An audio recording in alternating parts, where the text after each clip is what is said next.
I'm gonna take a shower, so clean this up. Tom indicates the suitcase with his chin. I nod slightly while holding it. Got it. You should be able to do at least this much without being told, really. With a huff, Tom headed to the bathroom. Watching him go, I sighed. Slowly lifting the suitcase. Something fell out with a rustle. Huh? What's this? Looking down, there was an envelope at my feet. Curious, I opened the envelope. What's this? Inside were a photograph and a divorce paper with Tom's signature. The included photo showed a woman and a child. This might be his way of saying he wants to split because he's got a mistress pregnant. Right, Tom said to clean this up. Meaning, he wants me to file this divorce. What a delightful surprise it's been a while since I've received. Surely, Tom must feel the same. I need to prepare a return gift. A wonderful return gift named revenge. A smile crept over my lips as I gently slipped the envelope into my pocket. My name is Julie. I work as an office worker at a metal processing factory. Being an office worker in what you'd call a small-town factory, neither my salary nor bonuses are that big.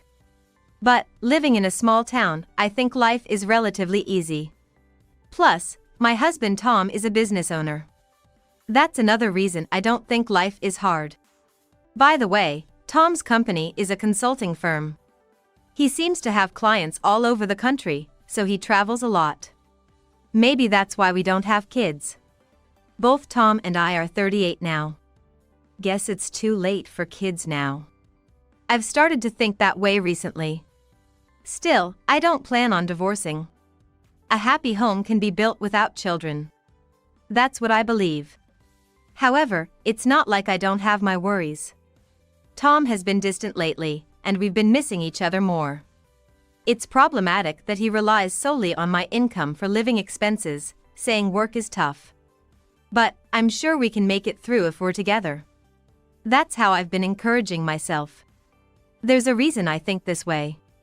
It's because I know Tom from our student days. I met Tom when we were in high school. Tom was a popular guy in our school.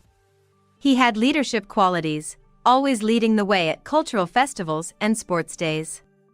If someone made a mistake, Tom would cover for them. If there was a problem, Tom would solve it. Tom was that kind of reliable person everyone depended on.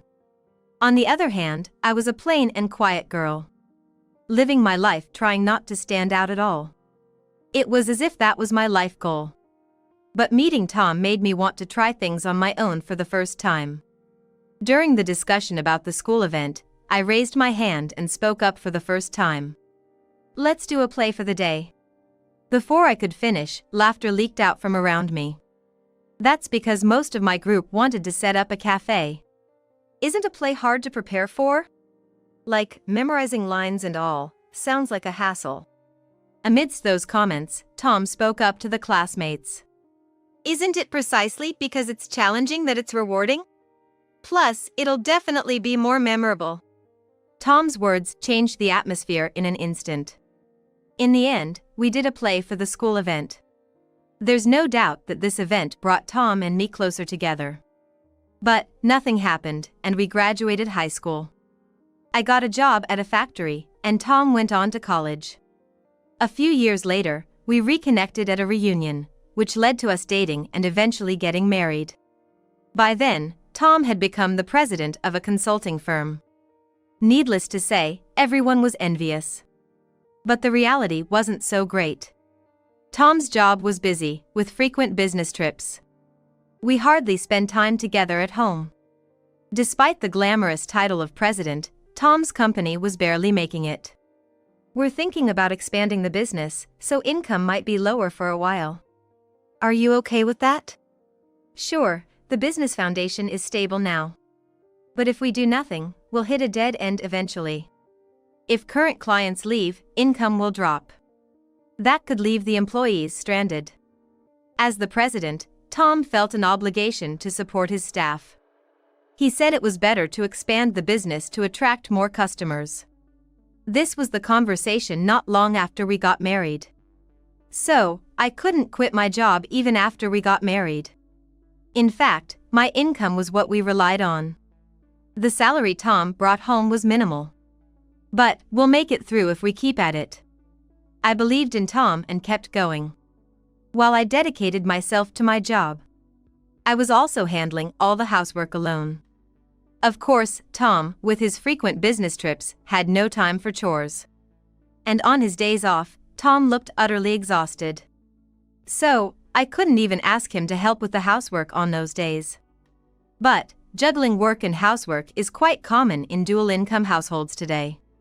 Many people are managing just like that, so I can't say I'm the only one making an effort. However, I had another job. That was helping out Tom's parents. My father-in-law owned a small diner. It's an old establishment beloved by locals. Because the prices are low, the profit isn't much. Yet, customers kept coming non-stop. So many that my mother-in-law started helping out with serving and such. But it still wasn't enough. That's when I stepped in to help. So, on weekdays, I handled my office job and the housework, and on weekends, I helped at my in-laws' diner in the morning. I continued living this busy yet fulfilling life. It was hard. But the food my father-in-law made was delicious. I even learned to cook during breaks from work. So, I didn't mind helping at the diner. Though, there were times I wanted a break. But I couldn't say I wanted to rest with my in-laws. There was a reason for that. I had taken the initiative to help out, or so was the pretext. Julie, you're working as an office worker during the week, right? You don't have to push yourself to help out. I enjoy doing it. I answered my mother-in-law like that. But the truth was a bit different. In fact, Tom had asked me to help out his parents. Needless to say, I initially refused. Working even on weekends is a bit much. I really feel bad asking, but I'm worried about Dad and Mom. His parents had worked non-stop at the diner without much rest. However, they're over 60 now, and their health is declining. Recently, they've mentioned having pains all over, and Tom seemed really concerned. So, could you go and keep an eye on them at the diner? But I work during the week, and I have to catch up on housework on weekends, right? Then, we could hire a housekeeper for that. Doing that would jeopardize our household finances. It would be better to hire part-time help at the diner instead. After much thought, I agreed to help. But this decision was a big mistake. I realized that only recently. About 6 months ago. I have some work left, so I'll clean it up first. Then, I'll prepare dinner.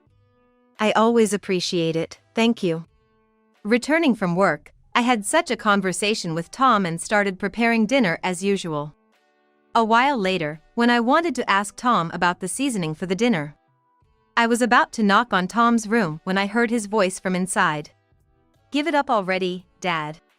How long do you plan to keep running that dirty diner? Tom's words shocked me. But then, he continued with something even more unbelievable. You're only making chump change, right? It would be better to just quit. Chump change, Tom?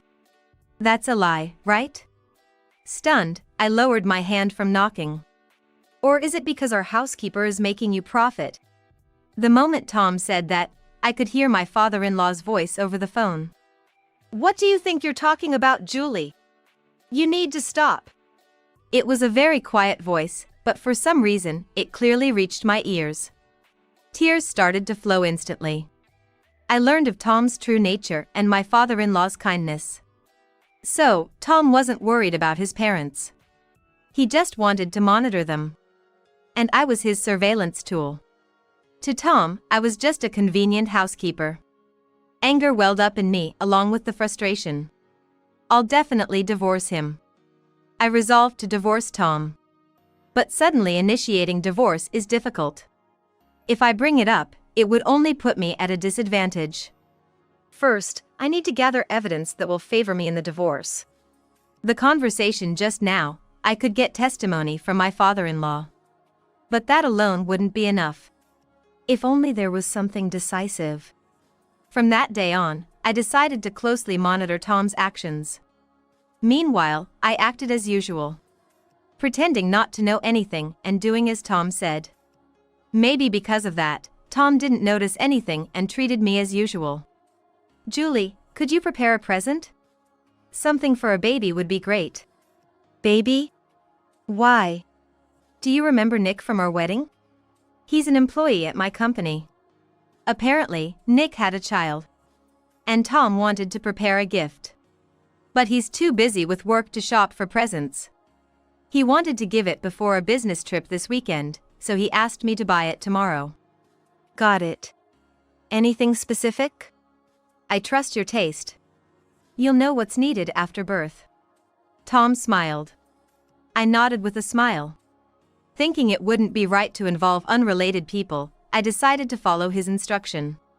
But the next day, after work, as I was about to enter a store selling baby products to buy the present, an unexpected encounter awaited me. Just as I was about to enter the baby supply store, someone called out from behind me. "Julie, right?" Turning around, a man in a suit was standing there. He was well dressed and seemed like a nice young man. I felt I had seen him somewhere before and, after thinking for a bit, realized he was Nick from my husband's company. "Oh, Nick, from my husband's company. Yes, I'm always grateful for your support." "No worries." "Oh, are you buying a gift for your wife?" I gestured towards the baby store in front of us. However, Nick looked puzzled. "No, I'm not married." His words made me tilt my head in confusion. Tom had definitely said that Nick had a baby. Wondering what was going on, I asked Nick for more details. What I found out was something I hadn't expected at all. Nick was indeed there to buy baby items, but not for his wife. It was, astonishingly, for Tom. This was a real shock. It meant that Nick was informed by Tom that I was pregnant. Needless to say, I immediately denied it. At that point, Nick seemed to harbor suspicions as well. We decided to move to a different location and talked more. As a result, Tom's lies were exposed one after another. Firstly, while it's true that Tom's company was expanding, the salaries hadn't decreased. On the contrary, due to the business expansion, the employees' salaries had increased, including apparently Tom's. Moreover, Tom's business trips were a lie. There were business trips, but not as frequent as he claimed. At most, it was once a month. Recently, we can handle most things online, and the need to meet clients in person has decreased, Nick explained. So, Tom was lying about business trips and going somewhere else. Additionally, he tried to get baby items by pretending I was pregnant. The only conclusion I could draw from this was that Tom was having an affair, and the other woman was pregnant. And the salary he hadn't been bringing home was likely being spent on his mistress. I was so enraged I could hardly keep myself together. In that moment, Nick kindly spoke to me. "He has always been prone to affairs. I'll help, so gathering evidence and divorcing might be best." Needless to say, I took Nick up on his offer. I immediately started gathering evidence. Nick would assist with monitoring Tom's actions at the company. At the same time, I hired a professional investigator to check on his conduct. Moreover, to ensure Tom didn't catch on, both Nick and I bought baby items. And we pretended we knew nothing, handing them over to Tom. "Then, I'll give this to Nick. And I'm off on a business trip for the next 2 weeks. Okay, take care." I sent him off, pretending to be unaware of anything. 2 weeks later, Tom came home late at night, quite drunk. "Are you okay? Where did you drink?" "That's none of your business. Just clean the bathroom." His tone was unusually harsh. I frowned slightly and sighed quietly. "What, you got a problem?" "I want to drink when I feel like it." "I know." I supported Tom as he seemed about to fall. Then, Tom brushed off my hand. "I'm gonna take a shower, so clean this up." Tom indicated the suitcase with his chin. I nodded slightly while holding it. "Got it. You should be able to do at least this much without being told, really."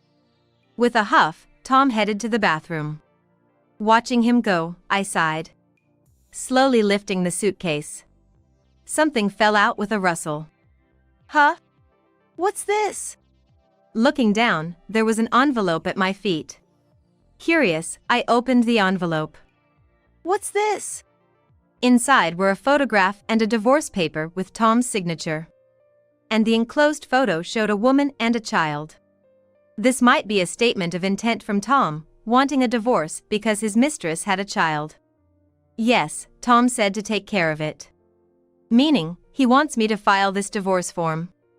Such a delightful present hasn't come my way in a while. Surely, Tom must have felt the same. I need to prepare a return gift. A beautiful return gift named Revenge. I smiled as I gently slid the envelope into my pocket. Then I opened the suitcase. But it had been laundered. I see, a declaration of war, huh? It's odd for a suitcase to be completely laundered after a business trip. No housewife would think this normal. There's a woman out there laundering for him. Meaning, it's a declaration of war from the mistress, saying she's the one laundering now. And this time, she even included a photo. With a divorce form as a bonus. Probably, Tom's agitation was because of this. Being pressured to divorce by his mistress. But Tom didn't want to let go of me, a convenient housekeeper. Probably, they had a fight. And the angry mistress planted the divorce form and photo. Well, I guess that's how it is. So, I have no choice but to accept the challenge, right? Grinning, I went back to my room. If it were up to me, I'd file the divorce form right away. But if I'm divorcing, I need a place to move to. And I'd like to say goodbye to Tom's parents. Looks like I'll be busy tomorrow. I spent a sleepless night excited for what was to come. And the next morning, I said to Tom as he woke up. Tom, it's peak season at my company. So, I'll be coming home late for a while. Is that so? Tough for you too. After such a conversation, I left the house with Tom. But instead of going to work, I returned home. At the same time, I contacted my company to resign. Of course, I had a reason for doing this. In fact, I had informed my father about the divorce last night. Then this morning, my father sent me an email saying, "You might cause trouble at work because of the divorce. Quit your job and come back immediately. I'll arrange a place for you to live and find you a new job. Don't worry about anything." So, I decided to resign immediately. Also, I started preparing to move out at home. And by evening, I finished moving with the help of movers arranged by my father. After that, I filed the divorce form and got introduced to a competent lawyer by my father. Now, all I have to do is wait for Tom to contact me.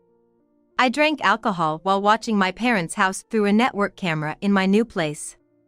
I was enjoying some relaxing time for the first time in a while when suddenly my phone started ringing. It was Tom. I checked and ignored it. This repeated several times, and then the doorbell at my parents' house rang. After a while, I saw my father and Tom at the entrance on the camera. I watched the situation unfold with a grin. What's the matter, coming at this hour? I can't get in touch with Julie. Oh? Isn't she at work? Tom's face turned blue at my father's words and he looked down. No, her stuff is gone from the house. All my belongings were gone. And no response no matter how many times he called. When Tom contacted my company, they said I had resigned. Tom explained all this in a rush. Listening to this, my father asked Tom, "Don't you have any idea why?" No, I don't know anything. Tom answered hesitantly, wiping the sweat that kept appearing. He probably couldn't confess about the affair. As I thought this, my father suddenly raised his voice. There must be something you're aware of, right? Tom flinched at my father's stern voice. Looking away, Tom answered, "No, nothing at all." Don't lie. You were cheating, weren't you? Cheating? Tom's eyes began to dart around. His reaction was just as good as a confession. Still, my father didn't let up with his questions. Staring at Tom, he continued in a firm tone. "We have evidence, but do you want to see it? Or will you confess on your own? Which is it?" "I'm sorry. It was just a moment of weakness. Please, don't tell Julie." "Enough. You don't have the right or qualification to say such things." Tom fell silent at my father's rebuke. My father eyed the subdued Tom. "Anyway, Julie intends to divorce you." "What? Wait, please." "There's no use talking to me. If Julie asks for alimony, you better comply.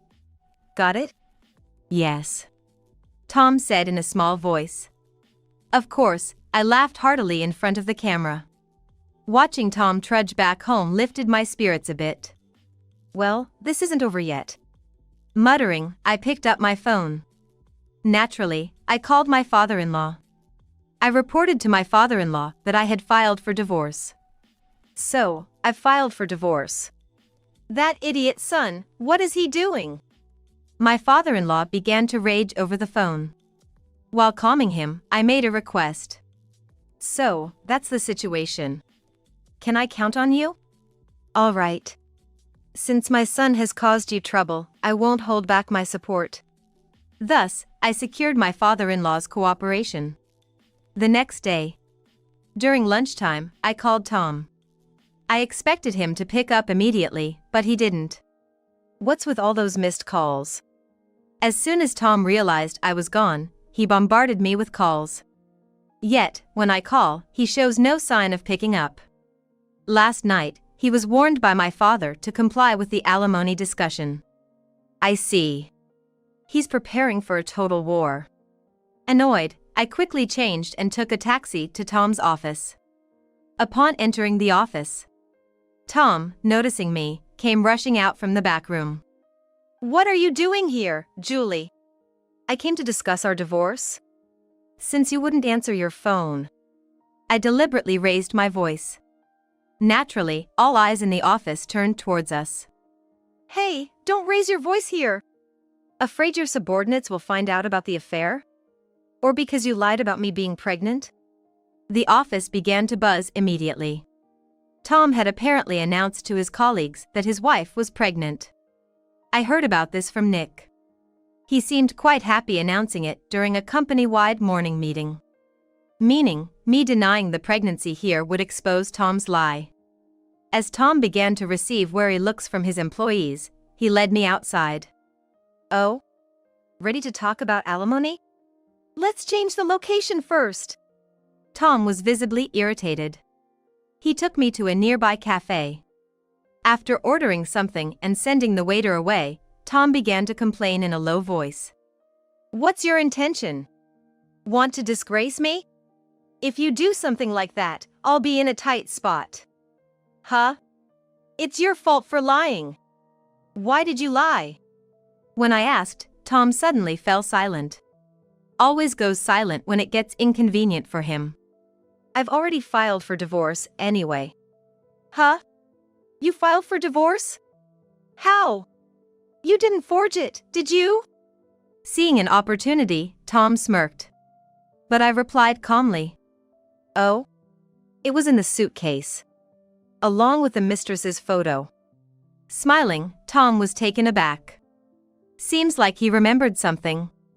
Then, I called a certain person. I shared my location for them to come. "Who are you calling?" "Someone who will help us with the discussion. They said they'll be here soon, so we'll continue after that." Apparently, they were nearby, waiting. The person arrived at the cafe within minutes. Immediately, Tom's face went pale. Soon, he began to tremble. The person stood in front of Tom. "Tom, I hear you've been cheating?" "Mom, it's not what it looks like." The person who entered was my mother-in-law. Behind her was my father-in-law. This was precisely what I had asked my father-in-law for yesterday. I wanted my mother-in-law's support when Tom complained. Tom may act arrogantly towards my father-in-law, but he can't stand up to my mother-in-law. She's a person of strong moral principles and quite serious. That's why Tom has been scolded by her since he was little. And it seems he's still scared of her. Why then would he cheat? It was obvious he would get scolded if found out. I was astonished at what he was thinking. While I was pondering, Tom was being scolded by my mother-in-law right in front of me. What on earth were you thinking? But it's not like that. What do you mean it's not like that? Julie told me everything.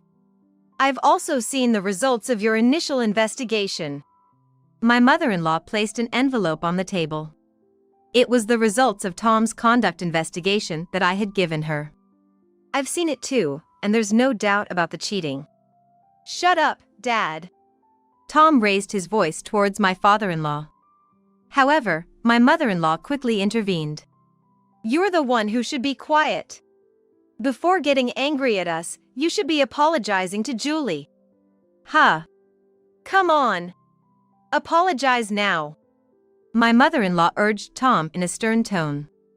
Tom quickly averted his gaze.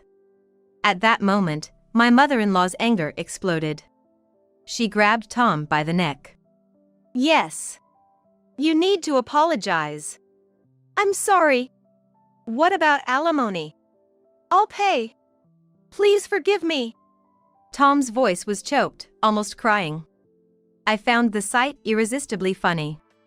After being scolded by my mother-in-law, Tom agreed to pay the alimony. I told him I'd have my lawyer contact him with the details and left the scene. After leaving the cafe, I muttered to myself. Now for that woman. I stared at the photo of the mistress saved on my phone. Soon after, my lawyer contacted me to say Tom had paid the alimony. That settles it then. I finally felt relieved. But it wasn't over yet. There was one more thing to do. That was my revenge on the mistress. The revenge was scheduled for a few days later. I waited excitedly for that day. Days flew by, and the day arrived. Trying to contain my excitement, I headed to the venue. It was a business networking event. This time, it was hosted by the Chamber of Commerce. I exchanged greetings and first looked for Tom. Soon, I found him and approached him from behind. Long time no see, Tom. Julie? Why are you here at a business networking event? Tom was surprised as I handed him my business card. He looked at it and exclaimed in surprise. I've become a real estate business owner. What do you mean? Just took over from my dad. I answered with a smile. Meanwhile, Tom looked confused and asked back. No, your dad is a taxi driver, right? So I also. Tom talked about not asking my father for financial support. Indeed, my father is a taxi driver. But that was more like a hobby. While running a real estate rental business, my dad liked to drive, so he worked as a taxi driver.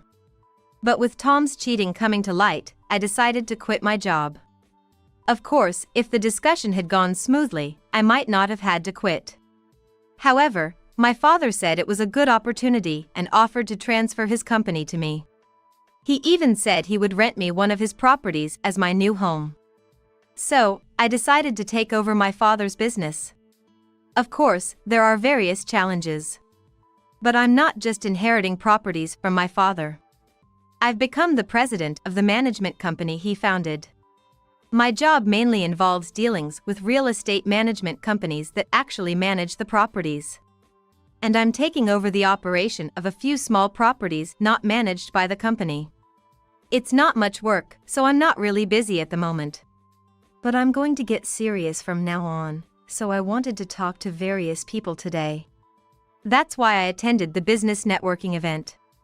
Tom was taken aback by this revelation. While we were talking, a man approached us. Long time no see, Tom. Simon. Always grateful for your support. I smirked beside him. Oops, did I interrupt something? No, not at all. Rather. As Tom turned his back on me, I pushed him aside.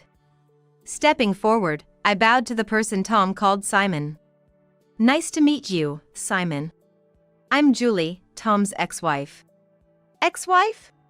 Simon's complexion changed. I pretended not to notice and continued. We just got divorced recently. My husband cheated and fathered a child with another woman. Stop it. Don't say any more unnecessary things. Tom tried to silence me, but I forcefully told everything. Hearing this, Simon placed his hand on Tom's shoulder with a strained face.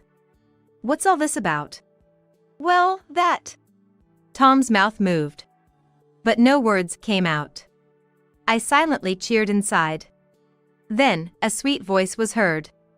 Daddy! Did you find Tom?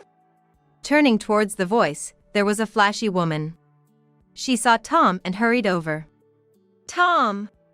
I found you! She hugged Tom in an irritating manner. Tom, with a pale face, pushed the woman away. Feeling the atmosphere freeze, I deliberately said, Oh? Isn't this Hannah, Tom's mistress? Nice to meet you. Huh? Who are you? Tom's ex-wife. What? Hannah was cut off mid-sentence. Simon then pulled Hannah towards him. Hannah, what's all this about? No, this woman is weird. Hannah pointed at me. While she played dumb, I explained the situation to everyone. Turns out, Hannah and Simon were parent and child, and she had introduced Tom as her husband. However, Hannah and Simon weren't living together. But Simon frequently visited Hannah. And each time he did, Tom met Simon as Hannah's husband. That was the real nature of Tom's business trips.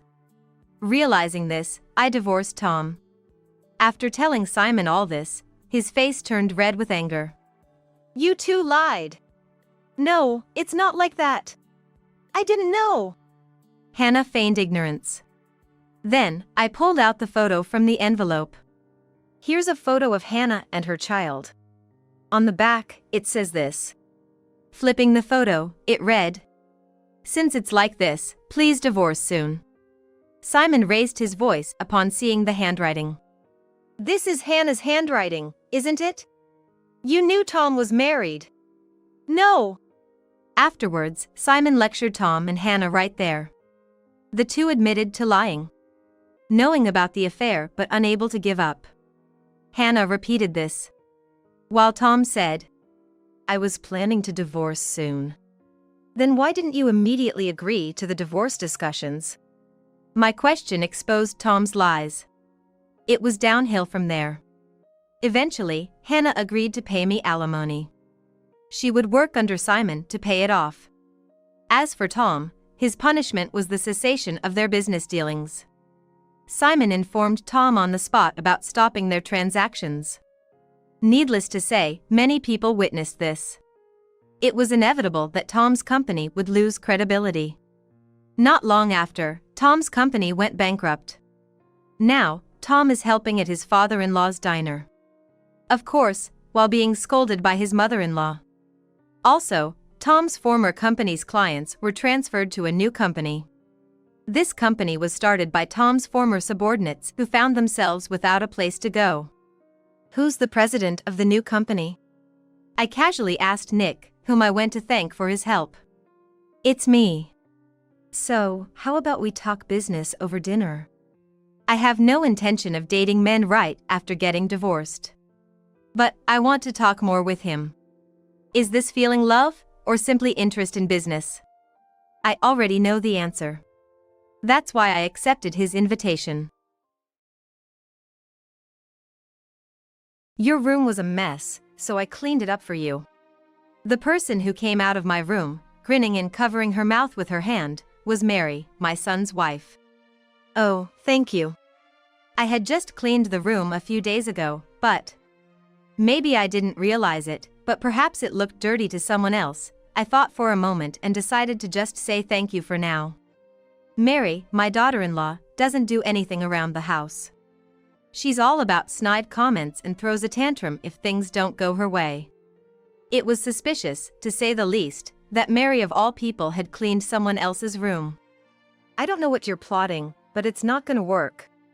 I muttered under my breath, making sure Mary, who was watching TV at full volume, couldn't hear me, and then I went back to my chores.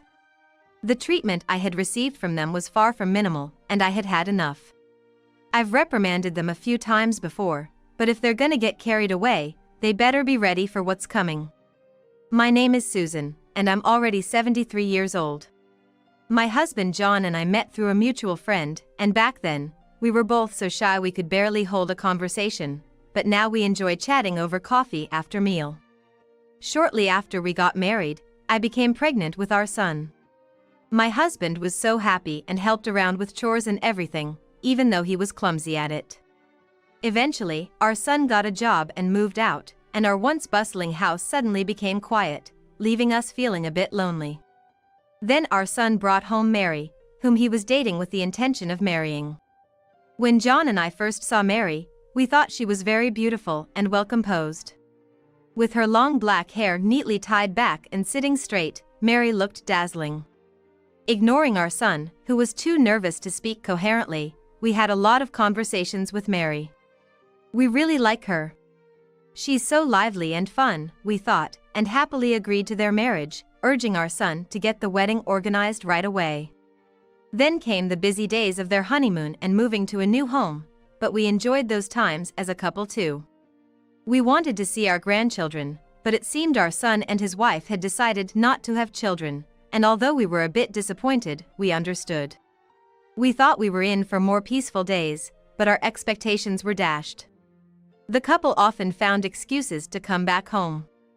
Like in the middle of summer, they said their AC was broken and stayed with us for a week until the repairman could come, or one winter day, they couldn't pay their electric bill and were almost freezing, so they stayed at our place until they could sort out the payment and get the electricity back on.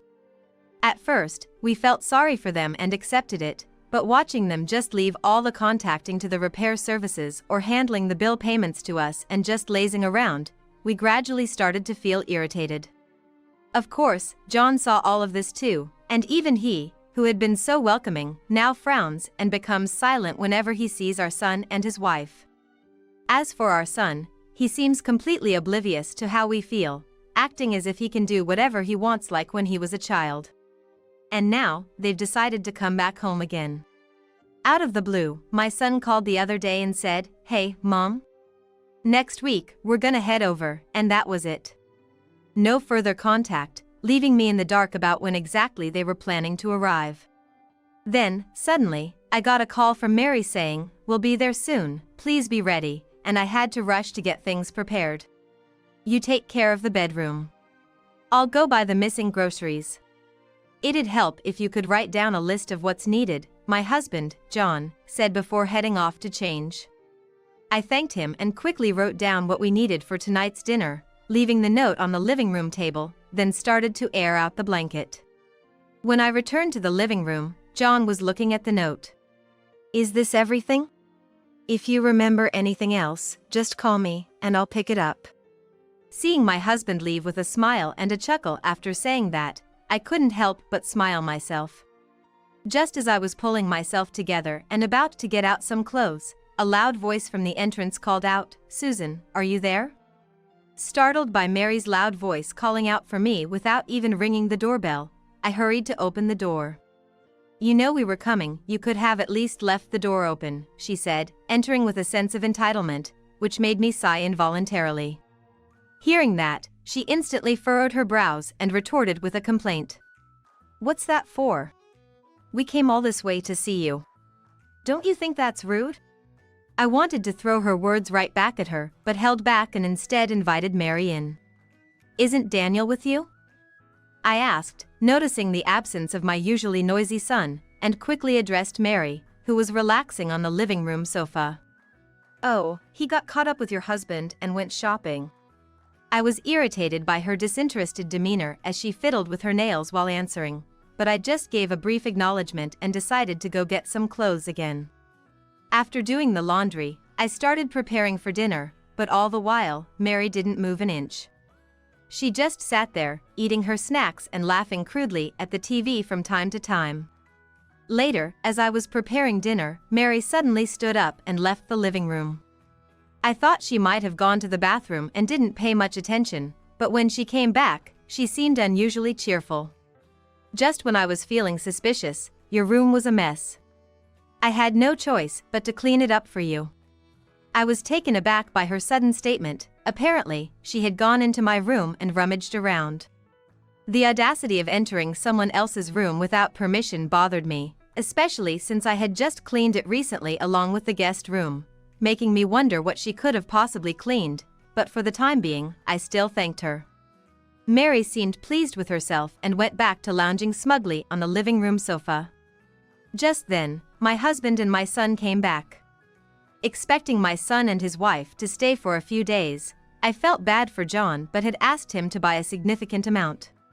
Fortunately, they arrived just in time, so John had enlisted Daniel as his pack mule. From the looks of it, Daniel was loaded down with bags, so it seems they accomplished their mission. Overcoming the sight of Daniel slumped at the entrance with the bags, John handed me the items he bought. After thanking him, I took out what was needed right away and put the rest in the fridge. "Hey, Daniel. Don't just sit there, bring everything over here." John scolded our son, who was still sitting at the entrance, and then went to the kitchen to pour some water and headed to the living room. My son, though reluctantly, carried all the bags in several trips. "I'm beat. Mom, give me some water." "Do it yourself." John barked again at our son, who was pleading thirstily like a child, but I prepared it anyway with a resigned smile. "Welcome back, and thanks. I'll start making dinner soon, so just wait a bit." Yeah, Daniel replied as he took the water and went to sit next to Mary in the living room, quickly emptying his glass. Meanwhile, I started preparing for dinner, but there was no sign of Mary offering to help at all. I wasn't expecting anything from the start, and frankly, I was wary that if she offered to help, she might mess something up or cause more trouble, making things take even longer, so I'd rather she didn't. Somehow, we got everything ready and had dinner. It ended up being a simple meal since everything was so rushed, but my son Daniel didn't say anything, and there were no complaints from Mary, so I took that as a win. After dinner, there was a relaxed atmosphere as my husband John and the couple watched TV. There was no conversation, but that was far better than any argument. I closed the tap at a good moment and left the living room to give the couple their pajamas. On my way to the living room with the pajamas, I bumped into my husband coming out of the bathroom. "Should Daniel go first?" "I'll go last." "Oh no, you've been out shopping, I can't let you wait." I entered the living room with a chuckle, only to find my son dozing off. "Daniel, don't sleep here. Go ahead." I laid the pajamas over my indifferent son and handed Mary hers. Mary initially took the pajamas but quickly handed them back with a frown. "I prefer the ones I wore before. They weren't this flimsy." I was taken aback by Mary's demand, but knew arguing would only lead to her throwing a tantrum, which would only complicate things further. "Oh, was that so? Just wait a moment." With a sigh, I went off to look again, while my son, acting as if he knew nothing of it, let out a big yawn and headed to the bathroom, barely acknowledging me. While I was looking for the pajamas Mary had mentioned, John popped his head in curiously. "Hey, do you know where my golf balls are?" "Oh, they're usually by the rack, aren't they?" "I can't find them." I pondered, tilting my head as I watched my husband John leave, and then I went to give Mary the new clothes. "These are the ones. They really are worth the price." Indeed, these were bought specifically for Mary's frequent stays, during a shopping trip we had together. Mary, knowing she wasn't paying, had insisted on the expensive items, and I had given in and bought them. "I'll go next, I don't want to follow an old person," Mary said nonchalantly, making me want to snap back, but just then, John returned to the living room, looking around helplessly. "Still no luck?" "Mary, do you know where the golf balls that are usually by the rack are?" John must have searched everywhere he could think of and decided to ask around as a last resort.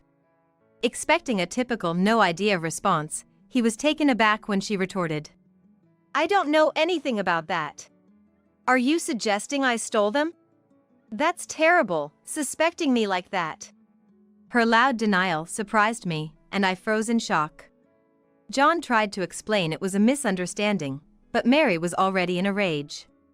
Then Daniel, fresh from shower, came back, and we all tried to calm the situation, but Mary remained sulky and stormed off to the bathroom. The living room fell silent after Mary left, filled with a heavy atmosphere. Daniel was grilling John about what had happened. He was noting how unusual it was for Mary to be so flustered. But really, why did she get so angry? Given Mary's usual behavior, I couldn't help but suspect her. What's that supposed to mean? It sounds like you're accusing her. Before I knew it, Daniel and John had started arguing. Now it was up to me to calm down the fight between my son and husband, which took quite a bit of time. While this was happening, Mary, fresh from shower, returned to the living room, making things even more complicated. Now John was being criticized by both my son and his wife.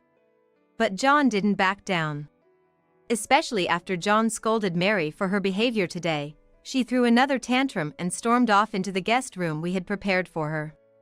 Daniel, cutting off John's attempts to calm things, continued to yell. You're always blaming Mary, but you haven't apologized for suspecting her. You never really say sorry for anything, that's what I hate. With no end to the argument in sight, John eventually said, "Do whatever you want," and retreated to his own room. The living room went silent again, and with a sigh, I decided to head to the bathroom. "I'm going to bed," Daniel muttered gruffly, heading towards the guest room, but I stopped him.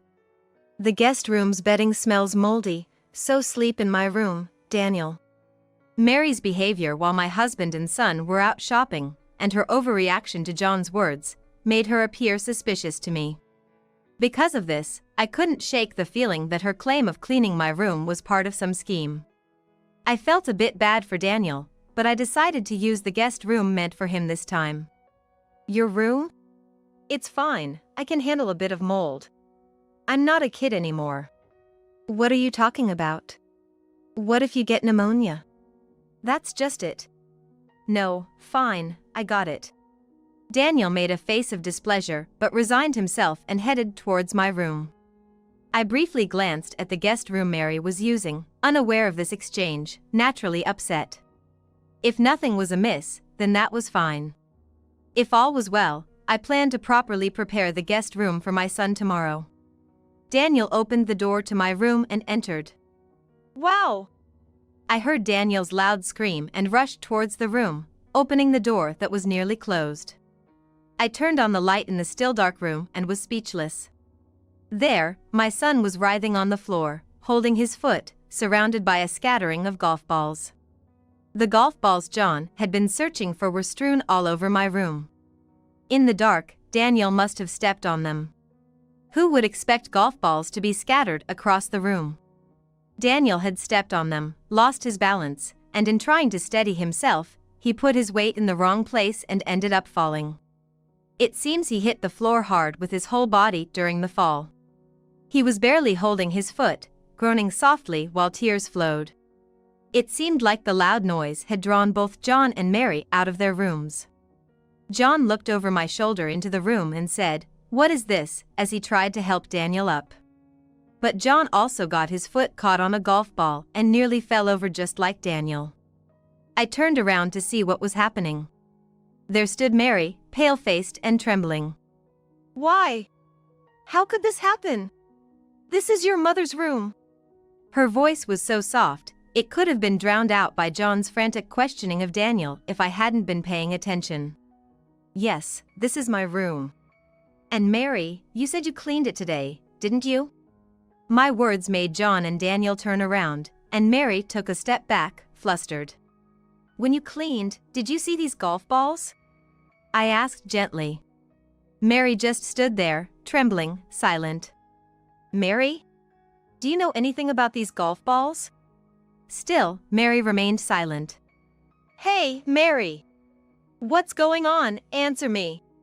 Daniel raised his voice, frustrated. But he was clearly in pain from hitting the floor so hard.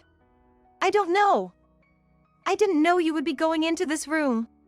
Mary shook her head in denial, stepping back as John murmured. We have no choice but to call an ambulance and the police. At those words, Mary collapsed to the ground in despair. I immediately called for an ambulance and the police, then checked on Daniel. He was sitting on the floor, clutching his leg, struggling to breathe, his face flushed with anger. He responded to my questions, but his angry eyes were fixed on Mary the entire time.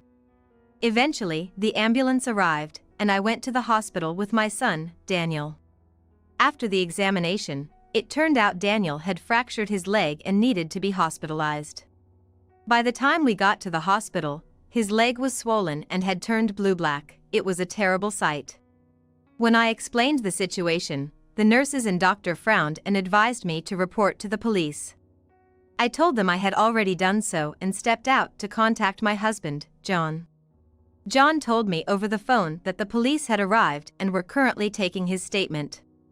Then the phone was handed to a police officer, who said they wanted to hear the full story later, and I agreed. According to John, Mary was just sitting on the floor, not responding to anyone during this time. I hung up and went back to Daniel's hospital room to get briefed on the hospitalization and then headed home to grab necessary items. When I returned home, there was a crowd around, making it difficult to enter. As soon as I managed to get inside, Mary started lashing out. Why not you? Why did Daniel have to go into that room? If you had gone in, Daniel wouldn't have ended up like this. She broke free from the police's restraint and lunged at me. It should have been you, considering you're closer to the end of your life. If you had fallen, this house and land would have been mine soon. Mary, spewing venom with a ferocity as if she was about to bite, was pulled away by John and the police. Yet, she still hurled insults at me and, seizing any opportunity, continued to lash out, trying to grab me again. Finally, Mary was arrested. Then, as if a switch had been flipped, she stopped speaking altogether and was led out of the house by the police. As she was put into the patrol car, many onlookers gathered, watching her being taken away. John and I were left standing, dumbfounded, watching the whole scenario unfold. After being addressed by the police, I snapped back to reality and complied briefly with their questioning before heading back to the hospital with the necessities for my son's admission. By the time I returned to the hospital room, neither the nurses nor the doctors were present. When I told Daniel about what had happened at home, he began to make a loud fuss despite his serious injuries, so much so that a nurse rushed in to help me calm him down. I always thought there was something off about her. I didn't like the way she sometimes looked at you, Mom. I've been meaning to say something. Despite his claim of having felt this way for a while, I had never noticed any signs from my son, nor did he seem aware of it. Instead, he seemed eager to avoid any trouble, actively trying to remove himself from any problematic situations. My son has always been like this, saying whatever is convenient to get through the moment. Likely, this time is no different. I was utterly exasperated. Hey, Mom, there's something I've been thinking about for a while now. He suddenly lowered his voice after his previous outburst. When I asked what it was, he said, "I'm thinking of breaking up with Mary." I was taken aback, but considering her behavior, it wasn't entirely surprising. I didn't know how Mary acted when they were alone, but her behavior when visiting us was appalling. She believes that she deserves special treatment, that it is only natural for her to be pampered, and that helping out is absolutely out of the question. She was behaving as if we owed her and Daniel not just kindness but financial support, and throwing tantrums if things didn't go her way. She looked down on anything and anyone that didn't align with her values, and it was clear from her attitude that she felt superior. We, of course, disliked her for this behavior. But I had never thought about pushing my son towards divorce. I had never asked Daniel what he thought about Mary, feeling it wasn't my place. Initially, my husband and I agreed it's odd for parents to interfere in their adult son's marriage. So if Daniel said nothing, we decided to stay silent. But now, Daniel is bringing up divorce. I was left speechless. Because she's always harsh to you, Mom, and has had a bad attitude towards Dad for so long. I just can't take it anymore.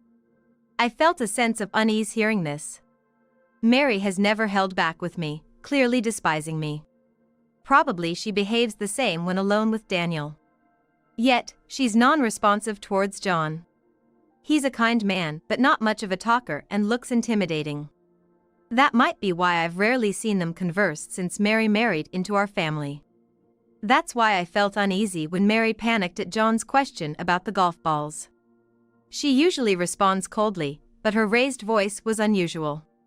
She must have been scared of being seen through by John. If we divorce, would I have to pay something? But then there are hospital bills too. So Mom, would you help me out? That's when it hit me. Daniel has been trying to sound considerate to get to this point. Sadly, Daniel is my own flesh and blood. Can tell what he's thinking by looking at his face and gestures. He's been dear to me since he was a child, leading me to meddle too much, but since hitting puberty, he's found me annoying. Daniel dislikes us just like Mary does, but he's pretending to be a good son just for the money. Hey, Daniel. What happened to the money for the car you said you were going to replace? He had approached me for money recently when Mary and John were not around. He was saying he was planning to buy a new car and needed help because it was expensive. Obviously, he wouldn't discuss this in front of John as it was clear he would oppose. It seemed like a secret between us, so I gave him the full amount, but the car he arrived in this time was the same as the last. That's because I haven't bought it yet. Then you should have enough to cover the hospital bills. You might not cover the alimony, but it should help somewhat. But then, the car! You can save up again once your injuries heal. We have our own lives to manage. You're old enough now, it's time you handled some things on your own. Damn it!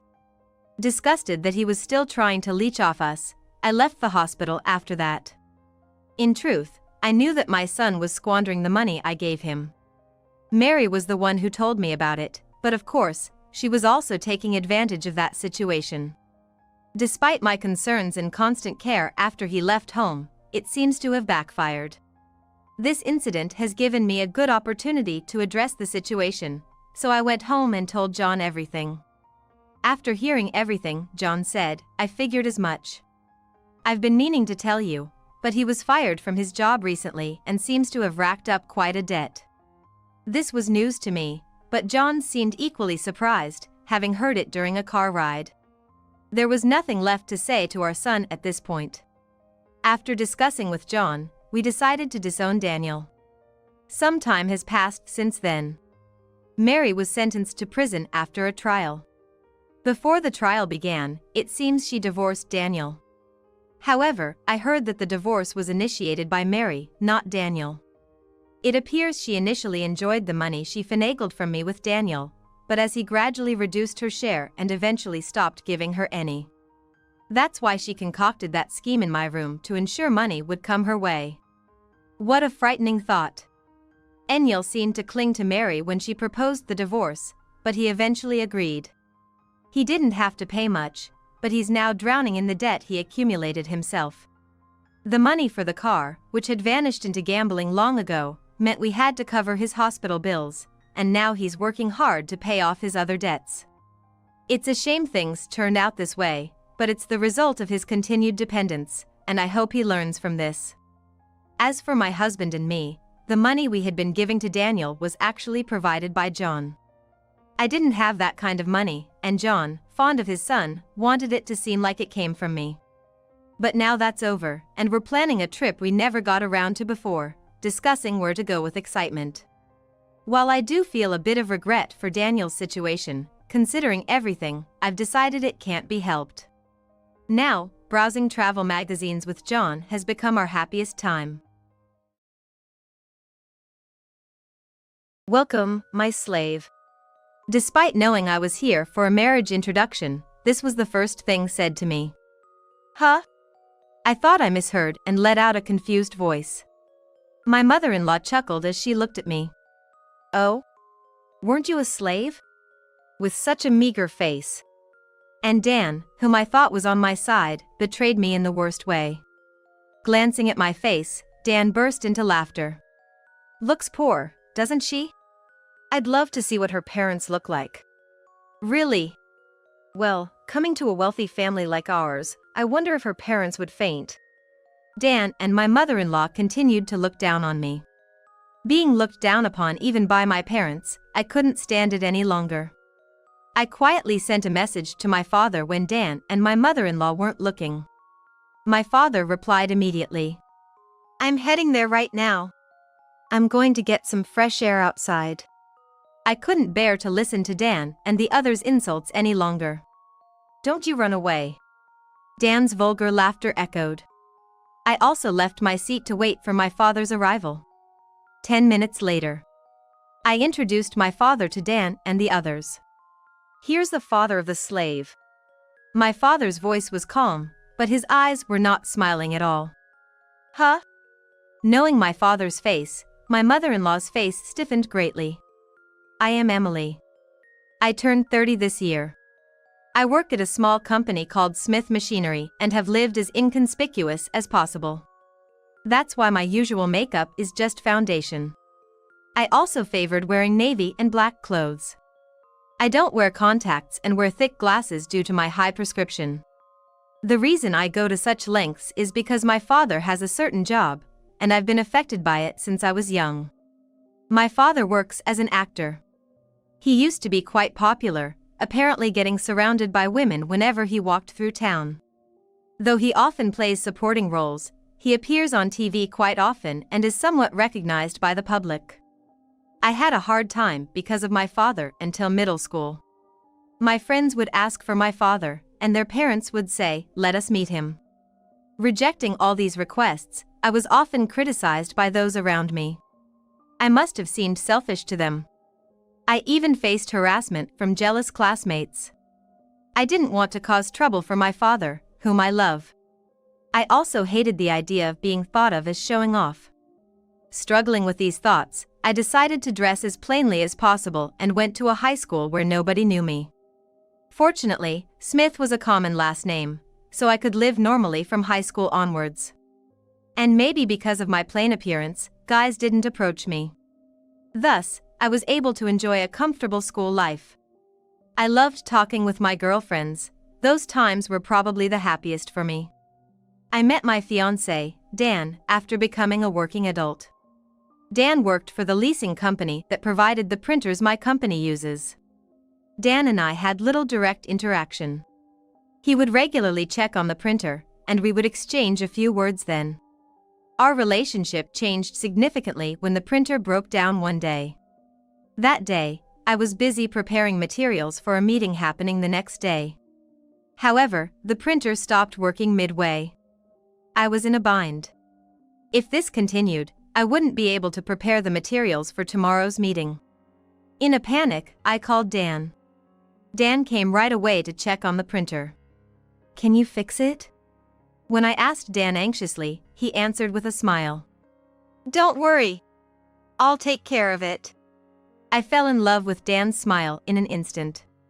As for what happened next, it couldn't be fixed in the end, but Dan arranged for a replacement. We managed to prepare the materials in time for the meeting. Smitten by Dan, I tried my best to appeal to him. I asked for his contact and made frequent calls. And then, I confessed to Dan and we started dating. Dan was really kind even after we started dating. He was always considerate and I had never seen him angry. I thought that even if he knew the real identity of my father, he would continue to treat me kindly. Thinking this, I boldly proposed to Dan after 3 months of dating. He happily accepted. I remember being very happy. However, there was one thing that bothered me. It was my appearance. I always wore thick glasses. I dressed plainly even on dates. It was a habit I couldn't break. Originally, I looked just like my father. I have a distinct appearance. Because of my looks, I was envied by girls during my teenage. I also had a hard time being judged by boys based on my appearance. But with Dan, I thought everything would be okay. From now on, I thought I would gradually change my appearance for Dan, whom I love so much. However, after getting engaged to Dan, I started feeling uneasy more frequently. Before our engagement, Dan seemed like a kind person, but recently, he started making belittling comments towards me. The other day, we went to a bridal fair to decide on a wedding venue. Because Dan had suggested we go. The place Dan took me was a dazzling world. It was a luxurious guest house, perfect for a grand wedding with over 100 guests. Seeing that scene, I felt confused. I didn't have many friends from my school days. Moreover, I didn't want to stand out, so I had hoped for a small venue with just the ceremony. I really wanted to leave immediately. However, Dan seemed to be having fun, so I couldn't bring it up. Therefore, I endured and passed the time. When it was all over, and we stopped by a cafe, Dan was in a great mood. The wedding venue we saw earlier was nice, wasn't it? I personally would prefer an even more extravagant ceremony, Dan said while drinking his coffee. At this rate, it would end up being the wedding venue we saw earlier. Panicked, I decided to discuss my preferences with Dan. I think a small wedding would be nice. I don't really like standing out, I said, hoping the kind Dan would make concessions. But the reality was completely different. Dan looked at me and laughed through his nose. Sure, for a plain Jane like Emily, a wedding like the one we saw wouldn't suit her. In fact, there isn't a dress that would suit those thick glasses, right? Huh? I was puzzled by Dan's comment. My family is wealthy, so we have to have a certain level of wedding to save face. I was speechless. Dan, who had always been kind, was suddenly looking down on me. I was deeply shocked by Dan's attitude. And then, to my confused self, Dan made an even worse comment. Emily should just stay quiet and listen to what I say. A plain Jane like you should be grateful she can get married at all. Suddenly, Dan's face turned serious as he made that comment. I was bewildered by his words. I even felt fear towards Dan's demeanor. Then, in the next moment, Dan smiled and said, I'll make all the decisions. Emily just needs to say yes and follow my lead. Yes. Not knowing how to respond, I smiled awkwardly. Maybe getting engaged to Dan was a mistake. But it's too late to act as if it never happened. I've already announced our marriage to the company and our parents. And despite everything, I still loved Dan. Maybe one day, he would return to the kind Dan I knew before the engagement. So, even though I was confused by Dan's changes, I had no choice but to continue with the engagement. Dan continued to make comments that troubled me. Each time, my heart was hurt. But I couldn't bring myself to dislike Dan. Even though I thought about breaking up with Dan, the kind Dan I knew before would flash through my mind. I still loved Dan. Despite being confused by Dan's changes, I continued with our engagement relationship. And then one day, an event occurred that left me even more bewildered. It happened on the day Dan and I were finalizing the arrangements at the wedding venue. After touring several venues, Dan decided on the first luxurious guest house we visited. Proudly, Dan said, A lavish ceremony really suits me. Though, it's mismatched for Emily. Dan laughed heartily, hurting me in the process. And so, we went to that guest house for the wedding venue paperwork. On our way there, I encountered a certain person. Dan! Mom, what are you doing here?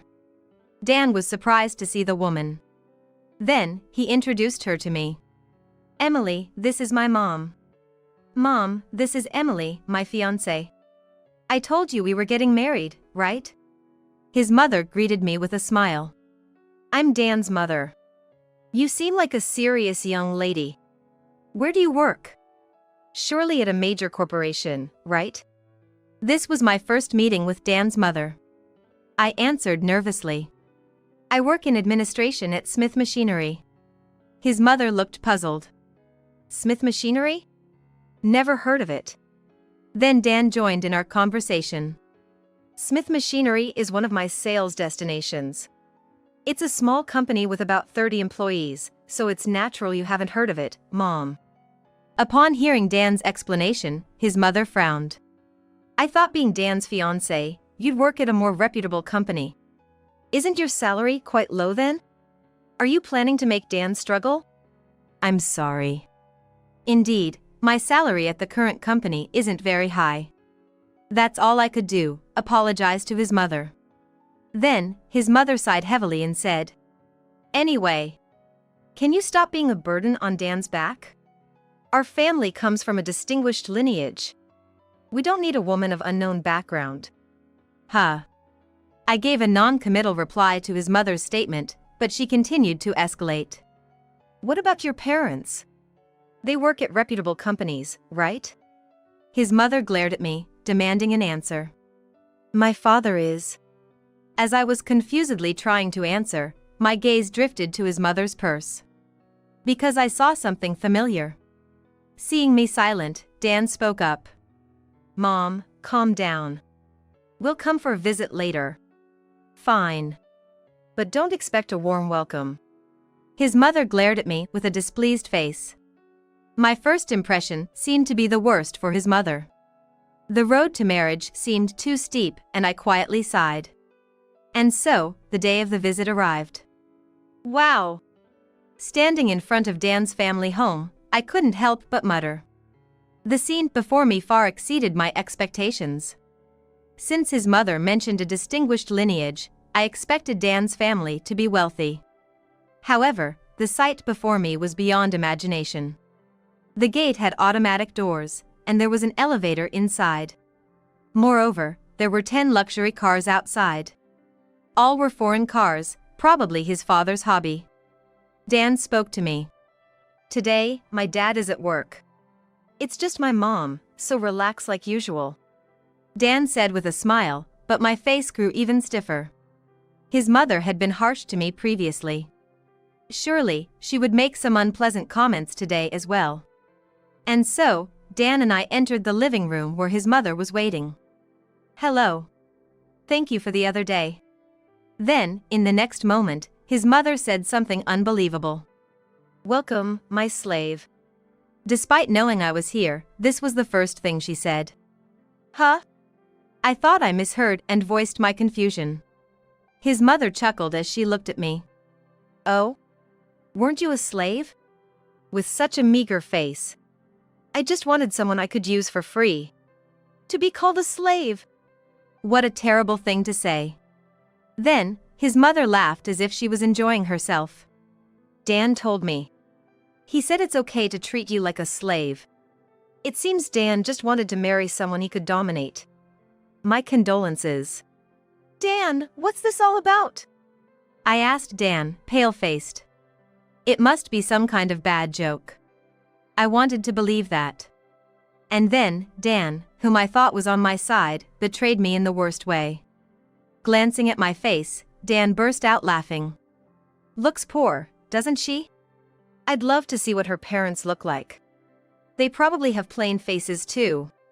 Maybe we can use her parents as well? Dan said, laughing uproariously. Indeed, having someone obedient for free is attractive. But, coming to a wealthy family like ours, I wonder if her parents would faint. Dan and his mother continued to look down on me. And then his mother asked with a smirk. By the way, what does your father do for a living? He isn't homeless, is he? No way! Dan replied, bursting into laughter. Mom, that's not a job. Given Emily's situation, it's certain he doesn't have a stable job. I'm laughing so hard my stomach hurts. Dan and his mother continued to look down on my parents. They assumed they had low education or plain looks. I was so frustrated, clenching my teeth listening to their comments. They were too rude to my parents and me. I couldn't stand it anymore. I quietly sent a message to my father when Dan and his mother weren't looking. I need you to come now. I sent him the map of Dan's family home along with the message. The map was given to me by Dan for today's visit. Today was supposed to be my father's day off. He must be relaxing at home by now. Luckily, my father replied within a minute. I'm on my way. Seeing my father's message, I felt relieved. Then, I excused myself to Dan and his mother. I'm feeling a bit unwell, so I'll get some fresh air outside. I couldn't bear to listen to Dan and the others' insults any longer. I decided to wait outside quietly until my father arrived. Oh, is that so? Then, Dan, let's continue our coffee leisurely. His mother was pleased to be alone with Dan. Emily, don't you run away. Dan's vulgar laughter echoed. I left the seat and waited for my father's arrival. 10 minutes later. My father appeared, wearing dark sunglasses. Emily, what's the matter? Today was supposed to be the day you visit your fiancé's family, wasn't it? I was surprised when you suddenly called. My father asked me with a puzzled look. Dad, I'm so frustrated. Seeing my father's face, I felt relieved and started to cry. I couldn't stop the tears from flowing. What happened, Emily? My father started to panic seeing me cry. I explained everything to my father. How Dan's attitude changed after our engagement. And how he and his mother looked down on me together. I can't stand them looking down on you without knowing anything. I couldn't stop crying as I explained. My father listened silently to my story. But he seemed quietly angry. Then I told my father about something his mother said. At that moment, my father smirked. He took off his sunglasses and handed them to me. We're going inside now. We'll make sure they regret hurting Emily. I made up my mind at my father's words. My love for Dan had cooled. All that was left was a desire for revenge. I've made up my mind too. We'll make Dan and his family regret this. After doing something, I put on my father's sunglasses. Then, together with my father, we entered Dan's family home. I stood before Dan and his family with my father. We've kept you waiting. Standing resolutely with my father. Dan was dumbfounded to see me wearing sunglasses. Why are you suddenly wearing sunglasses? Dan looked at me and muttered. Initially, his mother smirked at me, but upon seeing my father beside me, she was stunned into silence. I realized that people really do freeze up from shock. She must have been planning to make more terrible comments upon my return. But unfortunately for her, I won't let things go her way. Instead, I plan to push her to the abyss. She probably already knows who my father is. Then, my father spoke to her. I'm the father of the so-called slave. His voice was calm, but his eyes were not smiling. With my father's handsome face, his presence became even more intimidating. Huh? His mother, likely knowing my father's face, froze up dramatically. Why? Why is Tim here? No, is this some kind of prank? She uttered, visibly shaken. Her cheeks were slightly reddened. And there was a somewhat delighted air about her. Her eyes sparkled, almost like those of a young girl. Dan, not understanding the situation, remained stunned. Without answering his mother's question, my father just stared at Dan and his mother. His mother blushed under his gaze. It's embarrassing to see a grown woman act like this. I looked at his mother with a cold gaze.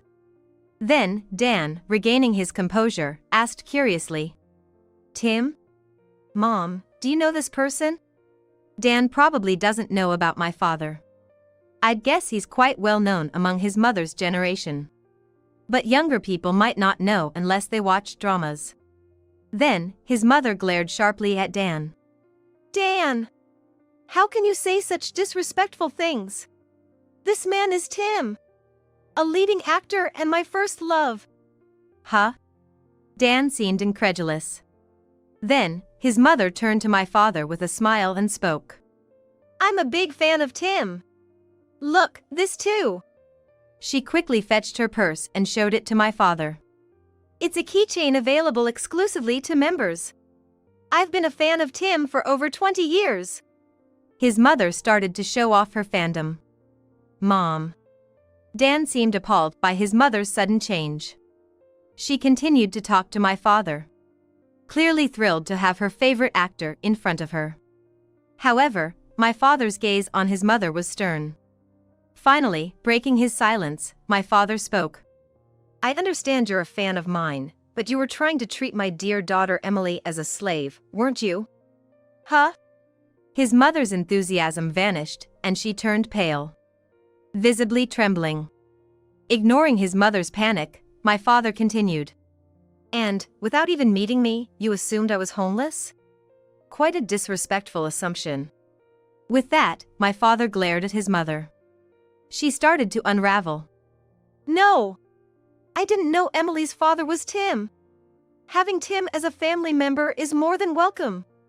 Right, Dan? Yeah. Dan seemed pressured by his mother. And she hastily tried to explain herself to my father. I was astounded by her words. His mother had been looking down on me and my father until she saw him. Then, she completely changed her tune. I couldn't trust her at all. Upon closer inspection, Emily is very much like Tim, a truly lovely young lady. My earlier comments were just out of jealousy, thinking my son was taken away. Had I known it was Tim, I would have been more respectful. She desperately tried to mend the situation. My father looked annoyed by his mother. Watching their exchange, I thought, I can't let my father be troubled any further. And this is my problem. I should clearly state my position to his mother. So, I told his mother, I'm breaking off my engagement with Dan. There's no chance of us becoming family with Tim. No! Emily, I was wrong. We could have become family with Tim. Please reconsider. His mother, with tears welling up in her eyes, tried to persuade me. She had been awful to me before. Even with tears in her eyes, I couldn't trust her. I looked at her with a cold gaze. Yet, seeing me silent, she seemed to think she could somehow persuade me. She smiled warmly at me. Emily, you want to marry Dan, right? I won't oppose it anymore, it's okay. I'll do anything for you. She clung to me, desperate to become family with my father. Saying she'd do anything is the complete opposite of her initial attitude. I felt contempt for her fickleness. I muttered softly, I don't want to. What did you say? She tilted her head, not catching my words. So, I shouted louder this time. I absolutely do not want to become family with you. What? She was taken aback by my outcry. I unleashed all my feelings towards her. You started making derogatory comments the moment you heard where I work, and even spoke terribly about my father. I can never forgive that. I made it clear to her. Huh? Realizing she couldn't persuade me any further, she turned to my father. Then, smiling at my father, she spoke. Emily might say this, but Tim, you want your daughter to be happy, right? Our family has a lot of money, she'll surely be happy with us. There might be people who think money equals happiness. But I'm not one of them. My father countered her words, understanding my feelings. Emily values love more than money. Besides, we have enough money. I make a decent amount from acting. She was at a loss for words. It's no surprise. After all, my father is a famous actor who appears frequently on TV. He earns a lot and we're not struggling for money. There's no merit for me to marry just for financial reasons, considering my family's wealth. Realizing this, she fell silent. Probably unable to think of a good counter-argument. Seeing her silent, my father continued. You say you're a fan of mine. But I hate people who disregard my precious daughter. Could you please stop calling yourself a fan? With that, my father glared at her. Then, tears started streaming down her face. If Tim hates me, I can't go on living. She broke down crying. Dan, who had been silent until now, began to speak. Keep quiet and you can say whatever you want, huh? Emily, you'll regret breaking off our engagement.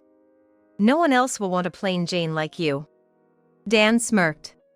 Hey, Dan! His mother tried to stop him, in front of my father. But Dan didn't stop. I chose you because I thought you'd be submissive. I planned to cheat with cute girls once we were married. This is really annoying. He blabbered about things I didn't even want to hear. Hearing Dan's words, I thought calmly. There was never any love from Dan. He just wanted a convenient woman to marry. My feelings for Dan had long since cooled.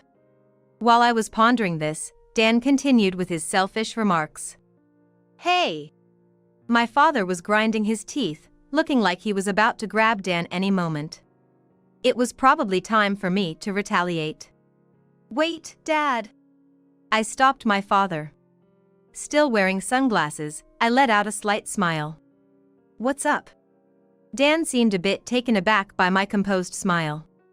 Is this plain enough for you? I quickly took off the sunglasses I had been wearing. What? Dan stared at my face, frozen. And no wonder. After taking off the sunglasses, I was fully made up. Normally, I only wear foundation. But now, I had on eyeshadow, mascara, and eyeliner. After greeting my father and crying, I immediately did my makeup. Just eye makeup, but it significantly changed my appearance. Is that really you, Emily? Dan's face turned a bit red. He was probably mesmerized by my makeup-enhanced appearance. Yes, of course, it's me. I used to downplay my looks to avoid standing out. But I've stopped hiding myself. I had always stood out involuntarily because of my father. So, I had been modest until now. But because of that, Dan and his mother spoke ill of my father. If being spoken ill of by them meant I had to stand out a bit, then I decided it was better to be myself. With his face turning red, Dan said, "If you had shown up like this from the start, I would have treated you kindly. With you looking like this after makeup, I'm willing to start over. Let's cancel the engagement. And while you're at it, introduce me to some beautiful actresses through your father." Who would cancel the engagement cancellation now? And asking to be introduced to actresses is too brazen. I firmly told Dan. The engagement cancellation is final. I don't need someone like Dan anymore. I'll cancel the wedding venue too. Huh? Dan was dumbfounded. But I wasn't about to let him off that easily. I went on to corner Dan further. Of course, Dan will be responsible for the cancellation fee of the wedding venue. That's only fair, right? His mother let out a bewildered sound. Wait a minute! It's too much to bear the whole cost. Dan looked confused and couldn't argue back. Then, my father spoke up. Why not have Dan's father cover it? With all those luxury cars he has, that should be easy, right? My father said, smiling amiably. Here, I played my trump card. If you're not satisfied, we can go to court. But remember, my father is a famous actor. Extreme fans who hear about this through the news might retaliate against you. My father has many enthusiastic fans. A critic who once called my father a wooden actor suffered terribly. Harassment calls and letters with blades, the extent of the damage was unimaginable. It even made the news at one point. His mother, remembering that incident, turned pale. She was urgently persuading Dan. Dan has to bear the whole cancellation fee. Who knows what might happen? From his mother's expression, Dan seemed to understand the gravity of the situation. Huh? You're kidding. Dan's face fell, and he slumped to his knees. Dan is unnecessary in my life. Dad, let's go. Ignoring the downtrodden Dan and his mother, I left with my father. Emily and Dan ended up going through with the engagement cancellation. And Dan was made to bear the entire cost of the wedding venue cancellation. Actually, Dan's father is the CEO of a major company, and my father had appeared in commercials for his company. Because of that connection, my father informed Dan's father about Dan and his mother's actions. Naturally, Dan's father was furious and confronted Dan and his mother harshly. He pressured Dan into covering the entire cancellation fee. As a result, Dan had to pay several million yen. The repercussions extended to his mother. This time, his mother was faced with a divorce ultimatum from his father. Due to their treatment of us, and not just that, but also because she had been excessively wasteful. She had spent a significant amount on following my father around, using Dan's father's money. It seems Dan's father had already lost his love for her. Moreover, it was revealed that she had sent quite daring love letters to my father. I want to divorce and be with Tim. My current husband is just a source of money. She had written such content in a love letter to my father. Dan's father was furious at this. Despite her resistance, a divorce was finalized with the help of lawyers. "I never expected this," she reportedly cried. Additionally, she was forced to leave my father's membership. She had been quite a nuisance with her fan activities, so it was inevitable. It's hard to imagine happiness coming her way after losing everything. She got what she deserved. Half a year has passed. Incredibly, Dan was arrested. The reason was his stalking behavior towards me. He probably couldn't forget me after I took off my sunglasses that day. Dan began to appear in front of me frequently. Even after I quit my job, he started lurking in front of my home. And he called me often. "Please, let's get engaged again. I can't do without you." He would cry over the phone, but in the end, it seemed he was only looking at my face. The difference before and after I showed him my made-up face was stark. I didn't need a man who judged solely by appearances. I politely refused and then blocked his calls. However, Dan's behavior only escalated. I consulted the police several times. And there were times when I felt threatened by him. After much deliberation, I filed a complaint with the police. My father supported this decision. Ultimately, Dan was arrested for forcibly entering my home. And with his arrest, it seems Dan was fired from his company. Now, all that remains for Dan is a debt of several $100,000. It's likely that he won't be able to lead a decent life from now on. That's the punishment for looking down on people. What goes around comes around, I believe. Since then, I've been working as my father's manager. Unlike my previous office job, this one has its challenges. Managing my father's schedule, accompanying him on site visits, and even negotiating salaries. Before, as an office worker, my life was just a cycle between home and the company. I rarely spoke to people at work, mostly facing my computer. Now, meeting and talking to people has become the main part of my job. It's a big change from before. But now, I find it incredibly enjoyable. Being a manager is not just a glamorous job. It's about supporting my father in his acting career from behind the scenes. The hours are irregular, and adaptability is crucial. Above all, it's a job where I can support my father up close. I want to repay him for all the worry I've caused. It's a job I've just started. There will be many challenges ahead. But I want to keep moving forward with determination. I continue to strive every day by my beloved father's side. This is the punishment for slacking off on household chores. Don't even think about taking a day off for something as trivial as a funeral. Grinning maliciously, my son's wife, Michelle, tossed my mother's keepsake into a metal drum. As the keepsake burned and crumbled with crackling sounds inside the drum, I felt as if the ground beneath me was collapsing in despair. At the same time, anger boiled up inside me, making my body tremble. Seeing me like this, Michelle seemed to think I was just downcast and burst out laughing loudly with a mean look on her face. "Do you even know the value of that? Huh?" Caught off guard by my retort, Michelle let out a startled yelp. This time, I made sure to look Michelle in the eye before I spoke. "That's worth $400,000. Michelle's eyes widened in shock. Watching her face turn pale, I was convinced that now was my chance for revenge. My name is Nancy. I'm a 72-year-old homemaker. It's been nearly 40 years since I married Tim. My parents, worried about me never getting married, arranged a meeting with Tim, and that's how we met.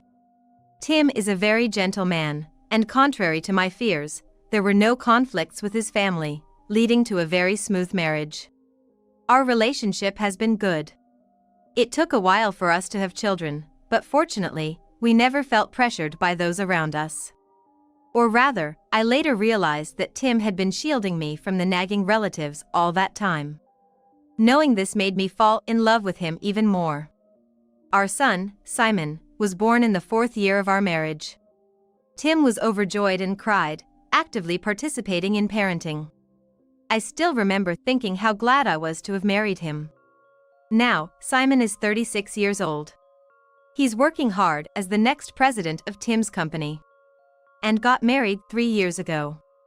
Michelle, Simon's wife, is a bit headstrong.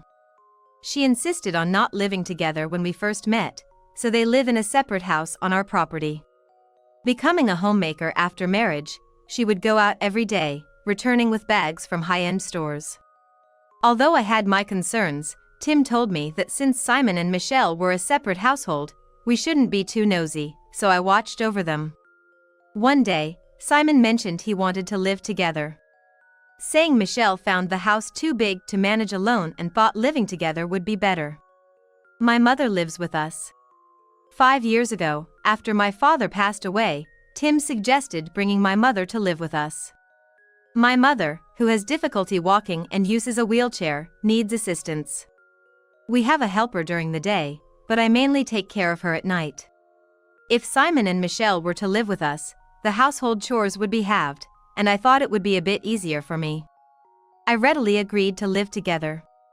And Tim, seeing that I was okay with it, allowed it, so Simon and Michelle began using the previously vacant second floor. We decided to rent out the separate house to prevent it from deteriorating without an occupant. And so, the cohabitation of our family, my mother, and Simon and Michelle began. Michelle initially helped with the household chores and caregiving, but as Simon's work became busier and he started coming home late, she began making excuses to avoid helping. Instead, she even started leaving their laundry for me to do, increasing my burden. A month in, Michelle stopped helping altogether and instead began ordering me around to do this and that. If I talked back, she would complain of being ill or accuse me of bullying her, and I would end up doing the chores in defeat. Worse, when Simon was home, Michelle pretended to be busy with household chores. It became a daily occurrence for her to report to Simon that she had done the chores I had actually done when Tim and Simon were out. At times, it was as if she was portraying me as not doing any chores and pushing them onto her. In reality, it was the complete opposite. Michelle would go out as soon as Tim and Simon left for work and return just before they came home at night, acting as if she had been too busy working at home to even have time for makeup. Simon, being quite under his wife's thumb, would never suspect that Michelle was going out every day in his absence. Listening to my eldest son's wife always brings a smile to my face, she says. It's great that you're getting some relief, Mom. I couldn't help but be moved by my son's thoughtful words every time.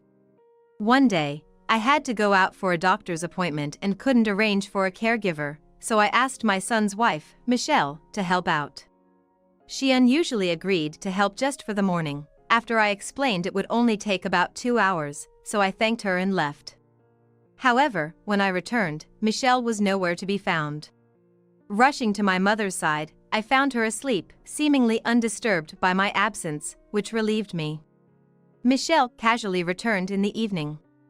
Unable to hold back, I confronted her. Michelle, I specifically asked you to help out just for this morning, right? It's good nothing happened to Mom, but why did you leave? Michelle frowned at my words. Not even trying to hide her annoyance while twirling her long hair, she retorted. Well, she was just sleeping, right? You were coming back soon anyway, so I thought I wasn't needed. Besides, I'm busy too. I wanted to get my nails done. Really? I was infuriated by her selfishness. But seeing my anger, Michelle just smirked and said, Are you mad? That's fine. I'll just tell Simon you're bullying me. Michelle's triumphant look was unbearable. But I wasn't strong enough to retort. I had no choice but to silently endure her behavior. After this incident, Michelle became even more unbearable. Then, one day, Simon, who had taken a rare day off, approached me with a serious look. Mom, I heard from Michelle. Are you really bullying her? Me? No way, I would never do such a thing. Although I answered immediately, Simon seemed unconvinced. Reluctantly agreeing to sit down and talk, Simon finally joined me at the table. So, Michelle told you that I've been bullying her? I inquired. Yes. I know you're not the type to do such things, but Michelle was crying. If it's true, I have to support my wife. Dad always said to put your wife first after marriage. That's exactly what Tim had always said. to prioritize the wife over everyone else, and to trust her first and foremost. While I was glad Simon had grown into such a considerate person, I was also furious at Michelle for deceiving him. Is there any proof that I've been bullying her? No, just what Michelle told me. I sighed, knowing it would come to this. Of course, there's no evidence. Just like Michelle doesn't have proof that I bullied her, I don't have proof that I didn't. I see. Simon nodded, before standing up and leaving, hinting he might want to talk about this again. That night, I told Tim everything that had happened. After sharing Michelle's recent actions, Tim thought for a moment before making a phone call. He then asked me to keep track of the times Michelle went out. Starting the next day, I followed Tim's instructions and began logging Michelle's outings. Additionally, Tim secretly installed surveillance cameras to gather evidence of her outings. Michelle continued her routine of leaving the house as soon as Tim and Simon went to work. Gradually, she began referring to me as the maid. I was seething with anger but held back as Tim advised patience. Without a word of complaint, I continued to obey, even as Michelle began ordering me to clean their living area. While doing laundry, I stumbled upon shocking evidence. Can't believe this!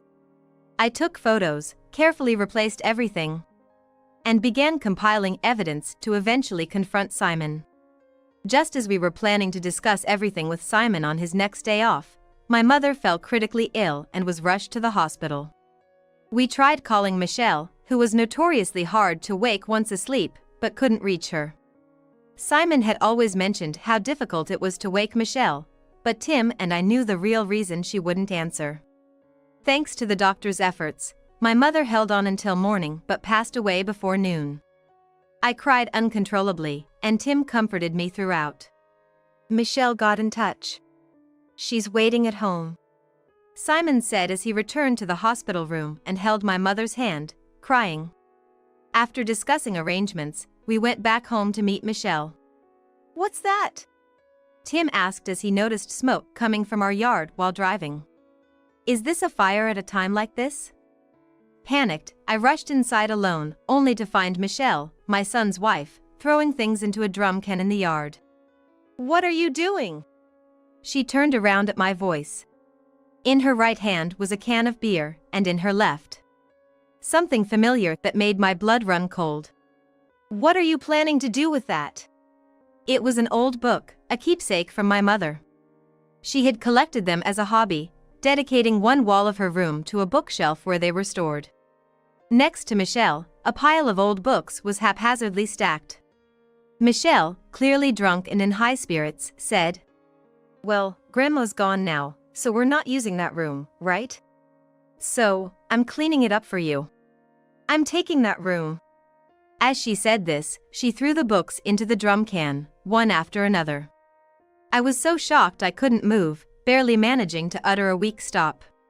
First of all, for a servant, you didn't prepare breakfast, the bath wasn't ready, and the laundry wasn't done. Can't believe you slacked off housework just because Grandma was at her peak. I was really troubled. Apologize to me. Okay, I'm sorry, please, those books are important. Don't burn them. Protecting my mother's books was my top priority. I repeated insincere apologies while begging Michelle to stop. However, Michelle looked at me satisfied and burned another book. This is what you get for slacking off on housework for something like a funeral. Grinning, Michelle continued to throw my mother's keepsakes into the drum can. Watching the keepsakes burn and crumble inside the can, I felt a crushing sense of despair and my body trembled with a bubbling anger. Seeing me like this, Michelle, thinking I was just down, laughed out loud with a nasty look on her face. Do you know the value of those? What? Not expecting me to talk back, Michelle exclaimed in a flustered voice. This time, I locked eyes with Michelle and spoke clearly. That's worth $400,000. Michelle's eyes widened in shock. Seeing her face turn pale, I knew now was my chance for revenge. Hey! What are you doing? My husband and Simon, having followed me, restrained a stunned Michelle and doused the drum can with water. About half of the old books were saved, but it seemed most had turned to ash in the can, and my husband shook his head at me. Unable to move from the shock, my husband led me back to our room. "Wait here for a bit," he said, returning with the remaining old books from the garden. "Simon is talking to Michelle right now, so you'll be called soon. Are you okay? I know you're not, so don't push yourself. I'll be your side." My husband reassured me, making me cry again. Shortly after, there was a knock at the door, and Simon entered the room. The stress of his grandmother's passing and his wife's bizarre behavior had taken its toll on him. Michelle was apparently in the living room. "Mom, I'm really sorry. I talked to Michelle, but what she's saying is all over the place.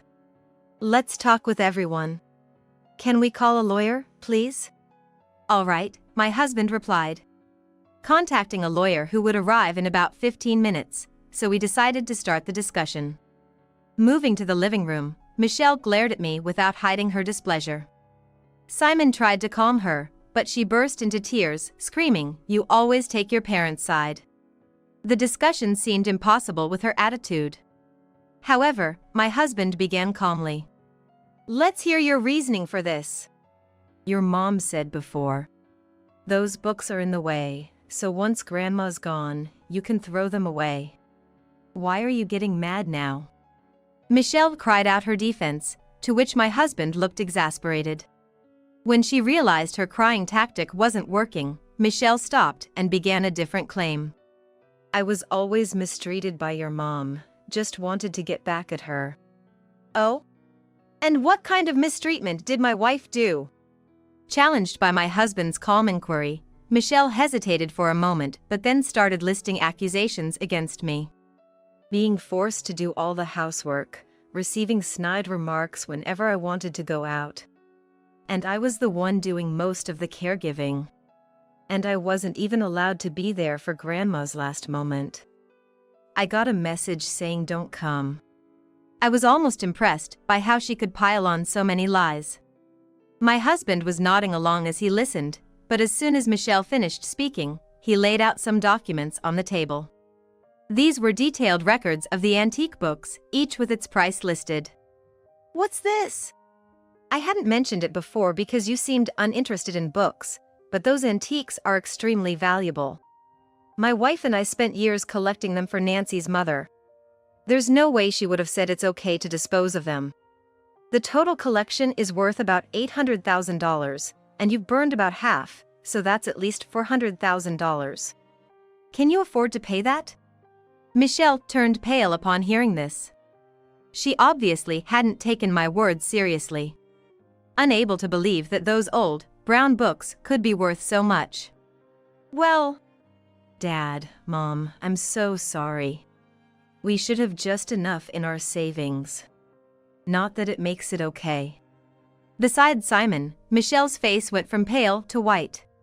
Simon might have seen it as remorse, but my husband and I sensed something else. "Michelle, you've been dipping into the savings, haven't you? There's none left, right?" "How do you know that?"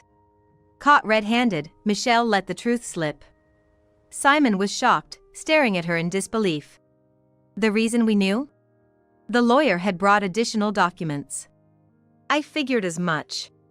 You've been accusing me of bullying you to Simon, but in reality, you were the bully. Calling me a servant and dumping all the housework on me. Look at this. It's a record of all the times you went out." Simon trembled as he read through the evidence. His trust in his wife shattered. Meanwhile, Michelle tried to dismiss the documents as fabrications. "Seems like you have quite a lot of free time on your hands. Making up such fake documents is just awful." "Really? Then how do you explain these security camera footage?" I pointed out, leaving her no room to argue. Michelle turned to Simon, pleading in a sweet, remorseful tone. "Simon, I'm sorry. I was just lonely without you. I went out to see friends and shop. I won't do it again. Please forgive me." "Friends, huh?" my husband remarked skeptically. And Michelle realized we knew her deepest secret. Panicking, she tried to wrap up the conversation. Anyway, I'm really sorry for everything. I'll get a job and pay back the $400,000, okay? This is over now, right, Simon? Simon, confused by her haste, didn't know what to make of it. But seizing the moment, the lawyer and we laid out irrefutable evidence on the table. What's this, Michelle? Simon demanded, his voice rising. Michelle desperately tried to convince Simon that it was all a misunderstanding, attempting to divert his attention away from the documents. However, Simon brushed her aside and proceeded to scrutinize the papers. The documents revealed Michelle's affair with her ex-boyfriend from school days. In fact, investigations showed she never broke up with him.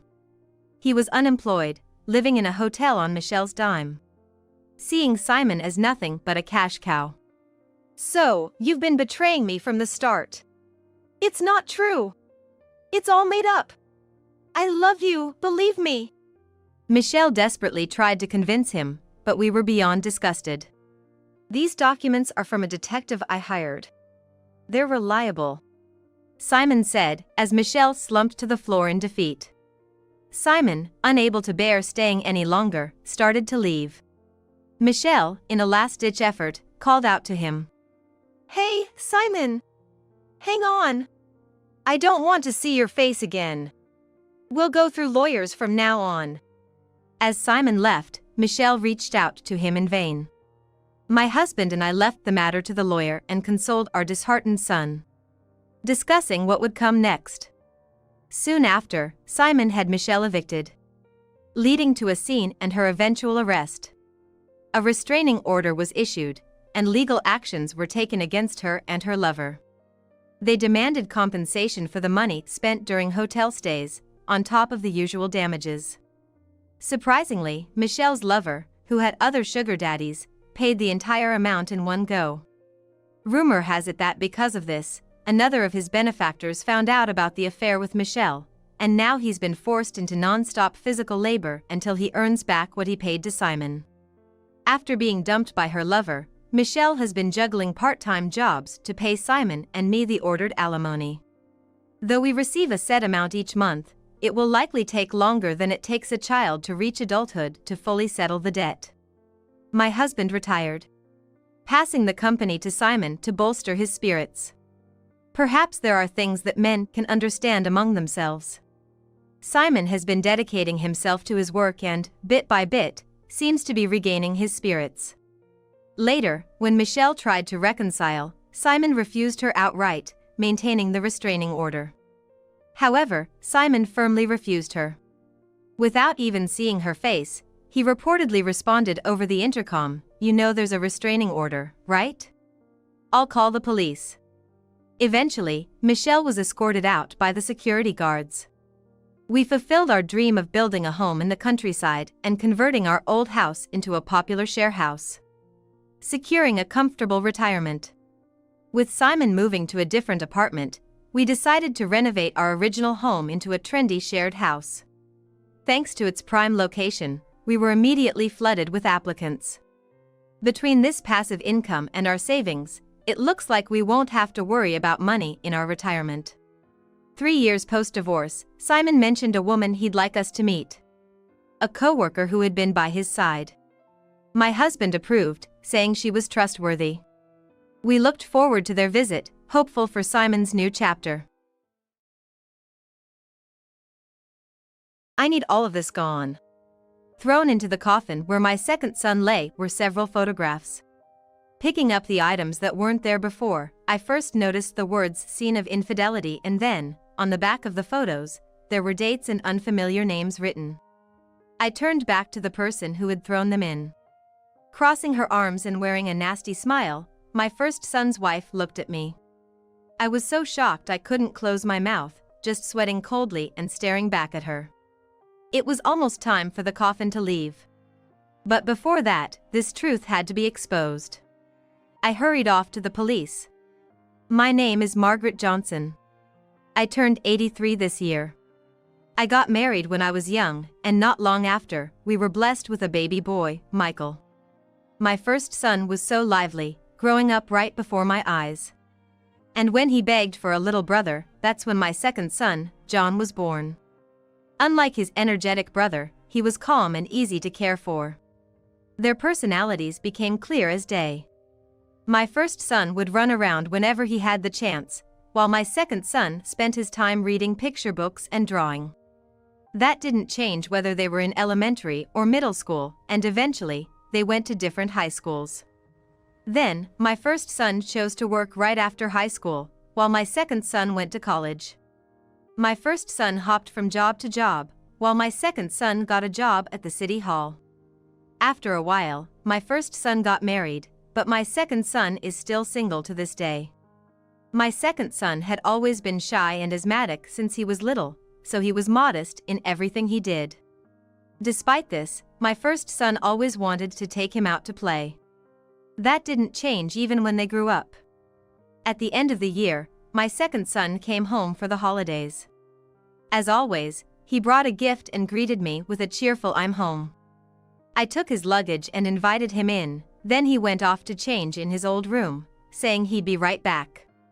I still keep my son's rooms just as they were. They both come home for Thanksgiving and Christmas every year, and since my first son's room is a bit larger, his wife can stay there too, so I don't need to prepare a new room. That's why I occasionally take the time to clean their rooms. It's one of the joys of my retirement. The day after my second son arrived, my first son and his wife also came home. My house suddenly became lively and filled with warmth. It's a happy time for me. While I was getting dinner ready, my second son got up to help, but my first son started bothering him. Because of the holiday season, my first son was already completely drunk. "Hey, John, let's go out to eat with us next time." "Dinner?"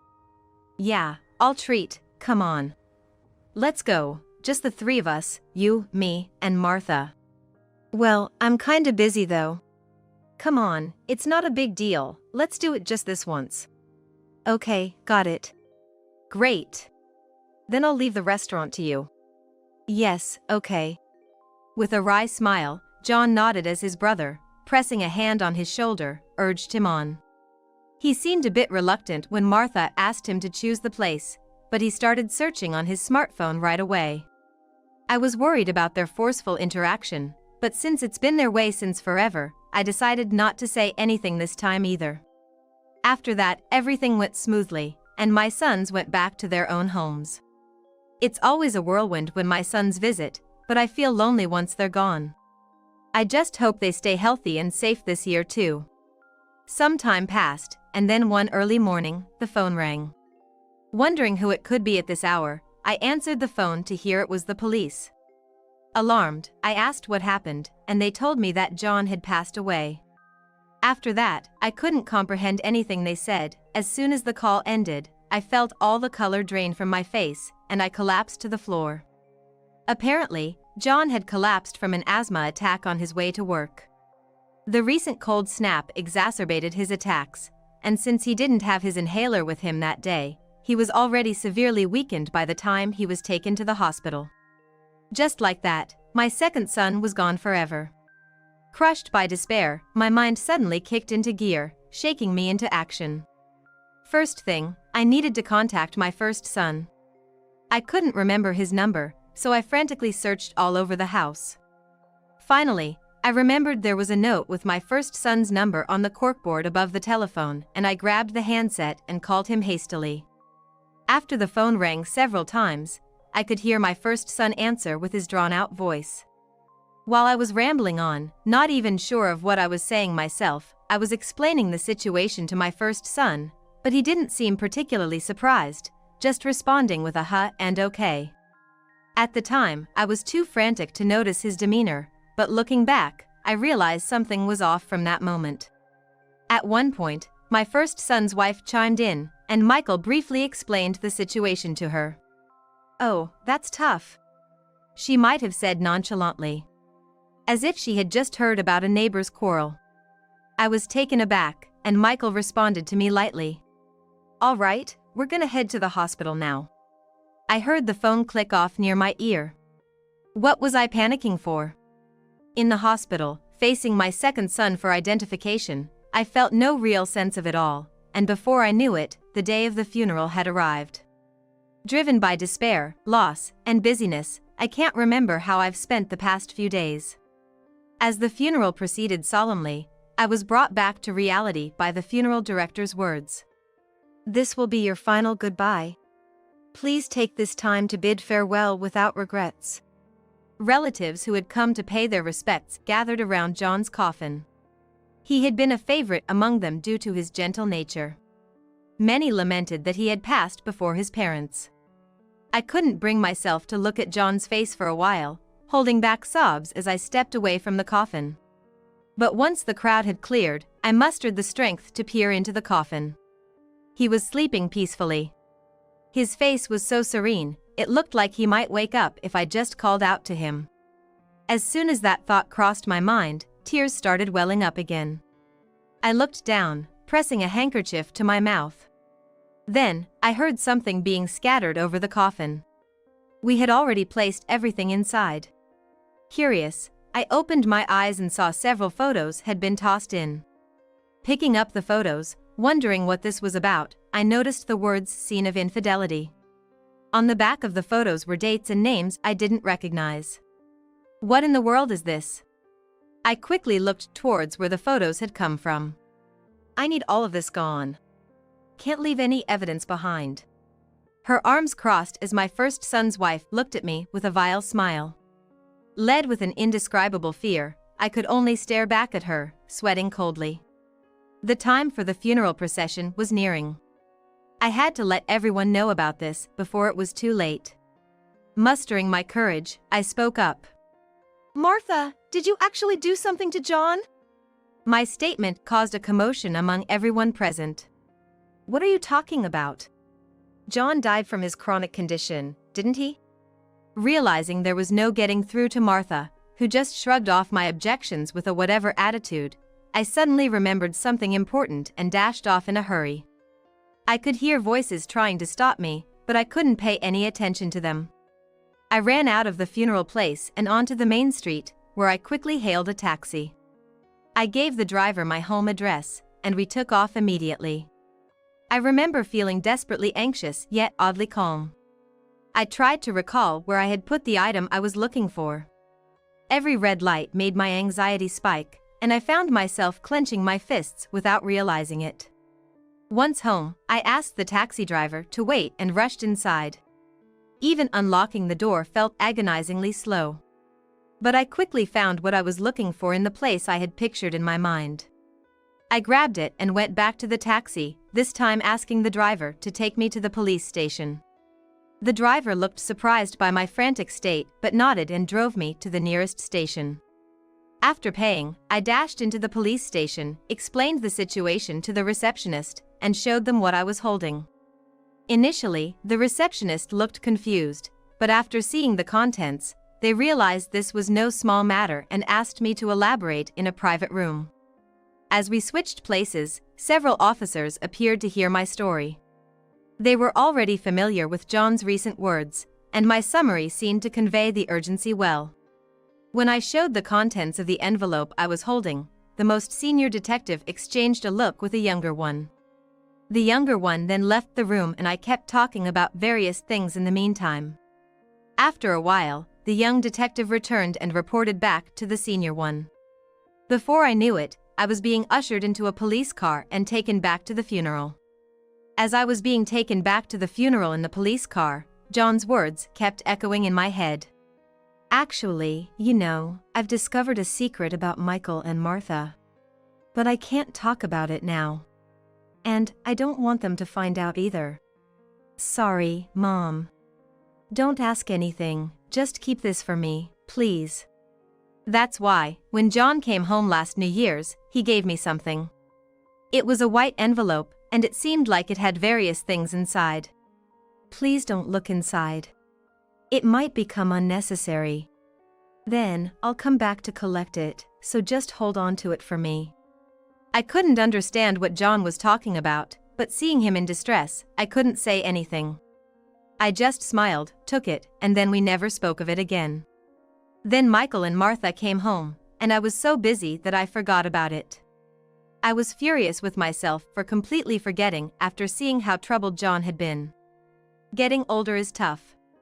When I opened the envelope at the police station, out came a voice recorder first. Playing it, the space filled with silence except for Michael's voice. Come on, a little help shouldn't be a problem, right? You'd definitely get a decent bonus. Just give a little to your big brother, there's no issue. You're not married, and you don't even have a girlfriend, right? It was definitely Michael's voice, low and hard to hear. He was coaxingly asking John for money, in a sweet-talking tone. John didn't say anything. Ignoring the silence, Michael continued to plead for money. I felt sick. Just think of it as helping me and Martha out, just a bit. Just a little, $10,000 will do. No! The moment Michael mentioned a specific amount of money, John muttered a response. It was a modest but firm tone, clearly refusing. Michael, perhaps irritated by this, started yelling at John in response. John fought back without backing down. He pointed out how Michael was drowning in a massive amount of debt, still continuing to gamble, and even planning to beg me for money soon. Apparently hitting a nerve, Michael just cursed out John and stormed off. That's where the recording ended. And there were more in the envelope, which included photographs depicting Martha caught in the act of infidelity, which were the same ones thrown into John's coffin. Lastly, there were several sheets of paper that seemed like diary entries detailing Michael's debt and Martha's cheating. The photos seemed to be taken by chance when John, returning home from work, witnessed Martha and a man arm in arm coming out of a hotel and impulsively took pictures with his smartphone. There were other compromising photos as well, which he must have entrusted to me in case they were found and destroyed. The police, after seeing this, although not arresting anyone, intended to bring in key witnesses regarding the incident with John from the day before. "We're here," a detective suddenly said. Shaking off my daze, I tensed up. The police car stopped in front of the funeral. Relatives were coming out in droves, wondering what was happening. I got out of the police car and headed straight for Michael and Martha. They were already isolated inside the funeral services, likely due to the words I had uttered before leaving, but that didn't matter now. As I returned with the detective, Martha's face twisted in discomfort. "What is this? Calling the police? What do you all want coming here like this?"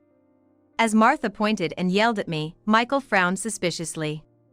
"Martha, what's got into you, acting all panicked? You didn't really." "I'm not panicking at all. It's just your mother saying weird things, making me look suspicious." Faced with Michael's suspicious gaze, Martha, who was already stuttering in her defense, became completely paralyzed by my single statement. "Martha, you've been cheating, haven't you?" "Why would you?" Despite her previously bold demeanor, Martha's face now contorted with fear, turning pale at my assertive stance. Michael, hearing my words, turned beet red and grabbed Martha's shoulder. "You've been cheating on me? Cheating? What do you mean by cheating? You heard that from him, didn't you? Otherwise, you wouldn't have noticed." Martha shrieked back at Michael, trying to shake off his hand. Her hair disheveled as she began to frantically defend herself. "Him? Are you talking about my younger brother? How would he know about your affair?" Michael paused for a moment, then moved closer to Martha with a raised eyebrow. "That's..." Martha stumbled over her words, unable to come up with a rebuttal, and seizing the opportunity, Michael closed in. "You thought if you confronted him, our weak little brother would spill everything, right? That's why you silenced him, reckless idiot." "What do you mean?" Michael roared, his face still flushed with anger, and finally, Martha, defiant, scoffed and confessed. "Nothing much. I took his inhaler to ensure he wouldn't talk easily, and told him to bring the money in exchange for it. And now look what happened." Unbelievable words came from Martha's mouth. Everyone in the room gasped in shock. "What have you done? Is money really that important to you?" I felt like I was going to faint from the shocking revelation, but I was too angry to collapse. I firmly told Martha. "John kept the evidence of your affair and Michael's debts to himself until the very end. He thought maybe you two would change. But you carry this sin for the rest of your lives. At my words, Martha bit her lip and looked down, while Michael slumped. You, my precious. After a pause, Michael muttered softly. Then, suddenly lifting his head, he lunged at Martha again. But once more, Martha shook off his hand. Precious, you say? That's because you see him as nothing but a cash cow, right? What did you say, you? Michael clenched his fist, but a detective stepped out from behind me and restrained him. As Martha tried to escape, she was surrounded by other detectives. We'd like to hear more about this at the station, if you'd please come with us. At the softly murmured words, Michael and Martha flinched, their shoulders trembling as they fell silent. Then they were led away and placed in a police car, disappearing from view. The room went deathly silent. Suddenly, John's coffin made a noise as if in response. Since then, the ceremony was carried out solemnly, and today is the Mass of John. I stood praying. I handed over all the evidence of Michael and Martha's misdeeds left by John to the police. There were 4 pieces of evidence in total. These included a voice recorder with conversations between John and Michael, a homemade IOU exchanged between them, copies of a diary documenting the misdeeds of Michael and Martha, and photos capturing Martha's infidelity. I later heard from the police that Martha realized John knew about her affair during a dinner arranged forcibly by Michael and Martha during his visit home. Apparently, the dinner was intended to make John take on Michael's huge debts, as Michael was begging for money. At that time, while Michael stepped outside to smoke and John was away at the restroom, Martha, desperate for money, rummaged through John's bag. She found and took photos showing her infidelity, which she always carried and deemed dangerous if exposed. Soon after, she confronted John, who had returned early, instructed him to stay silent, and even took his inhaler, demanding money in exchange. The whole situation turned murky when Michael came back, and the day ended without a clear conclusion. What a cruel act they had committed. John must have suffered greatly without his inhaler. Wish I could make them feel the same, but Michael and Martha have been arrested. There's nothing more I can do. Rather, I hope they will be severely punished. Looking up, I gaze at the photo of John with his gentle smile. Although I'll never see such a smile again, if he can smile even just in this picture, that's all I can ask for. I headed towards John's room. It will never be used again. But I wasn't planning to clean up everything neatly. I decided to sit at his desk. As I spun the chair to face the bed, I noticed an old camera on the side table. Curiously, I picked it up. It was a birthday present we bought for him when he was young. It was already old when we got it, but it's been well maintained and still seemed usable. Suddenly, I remembered his words.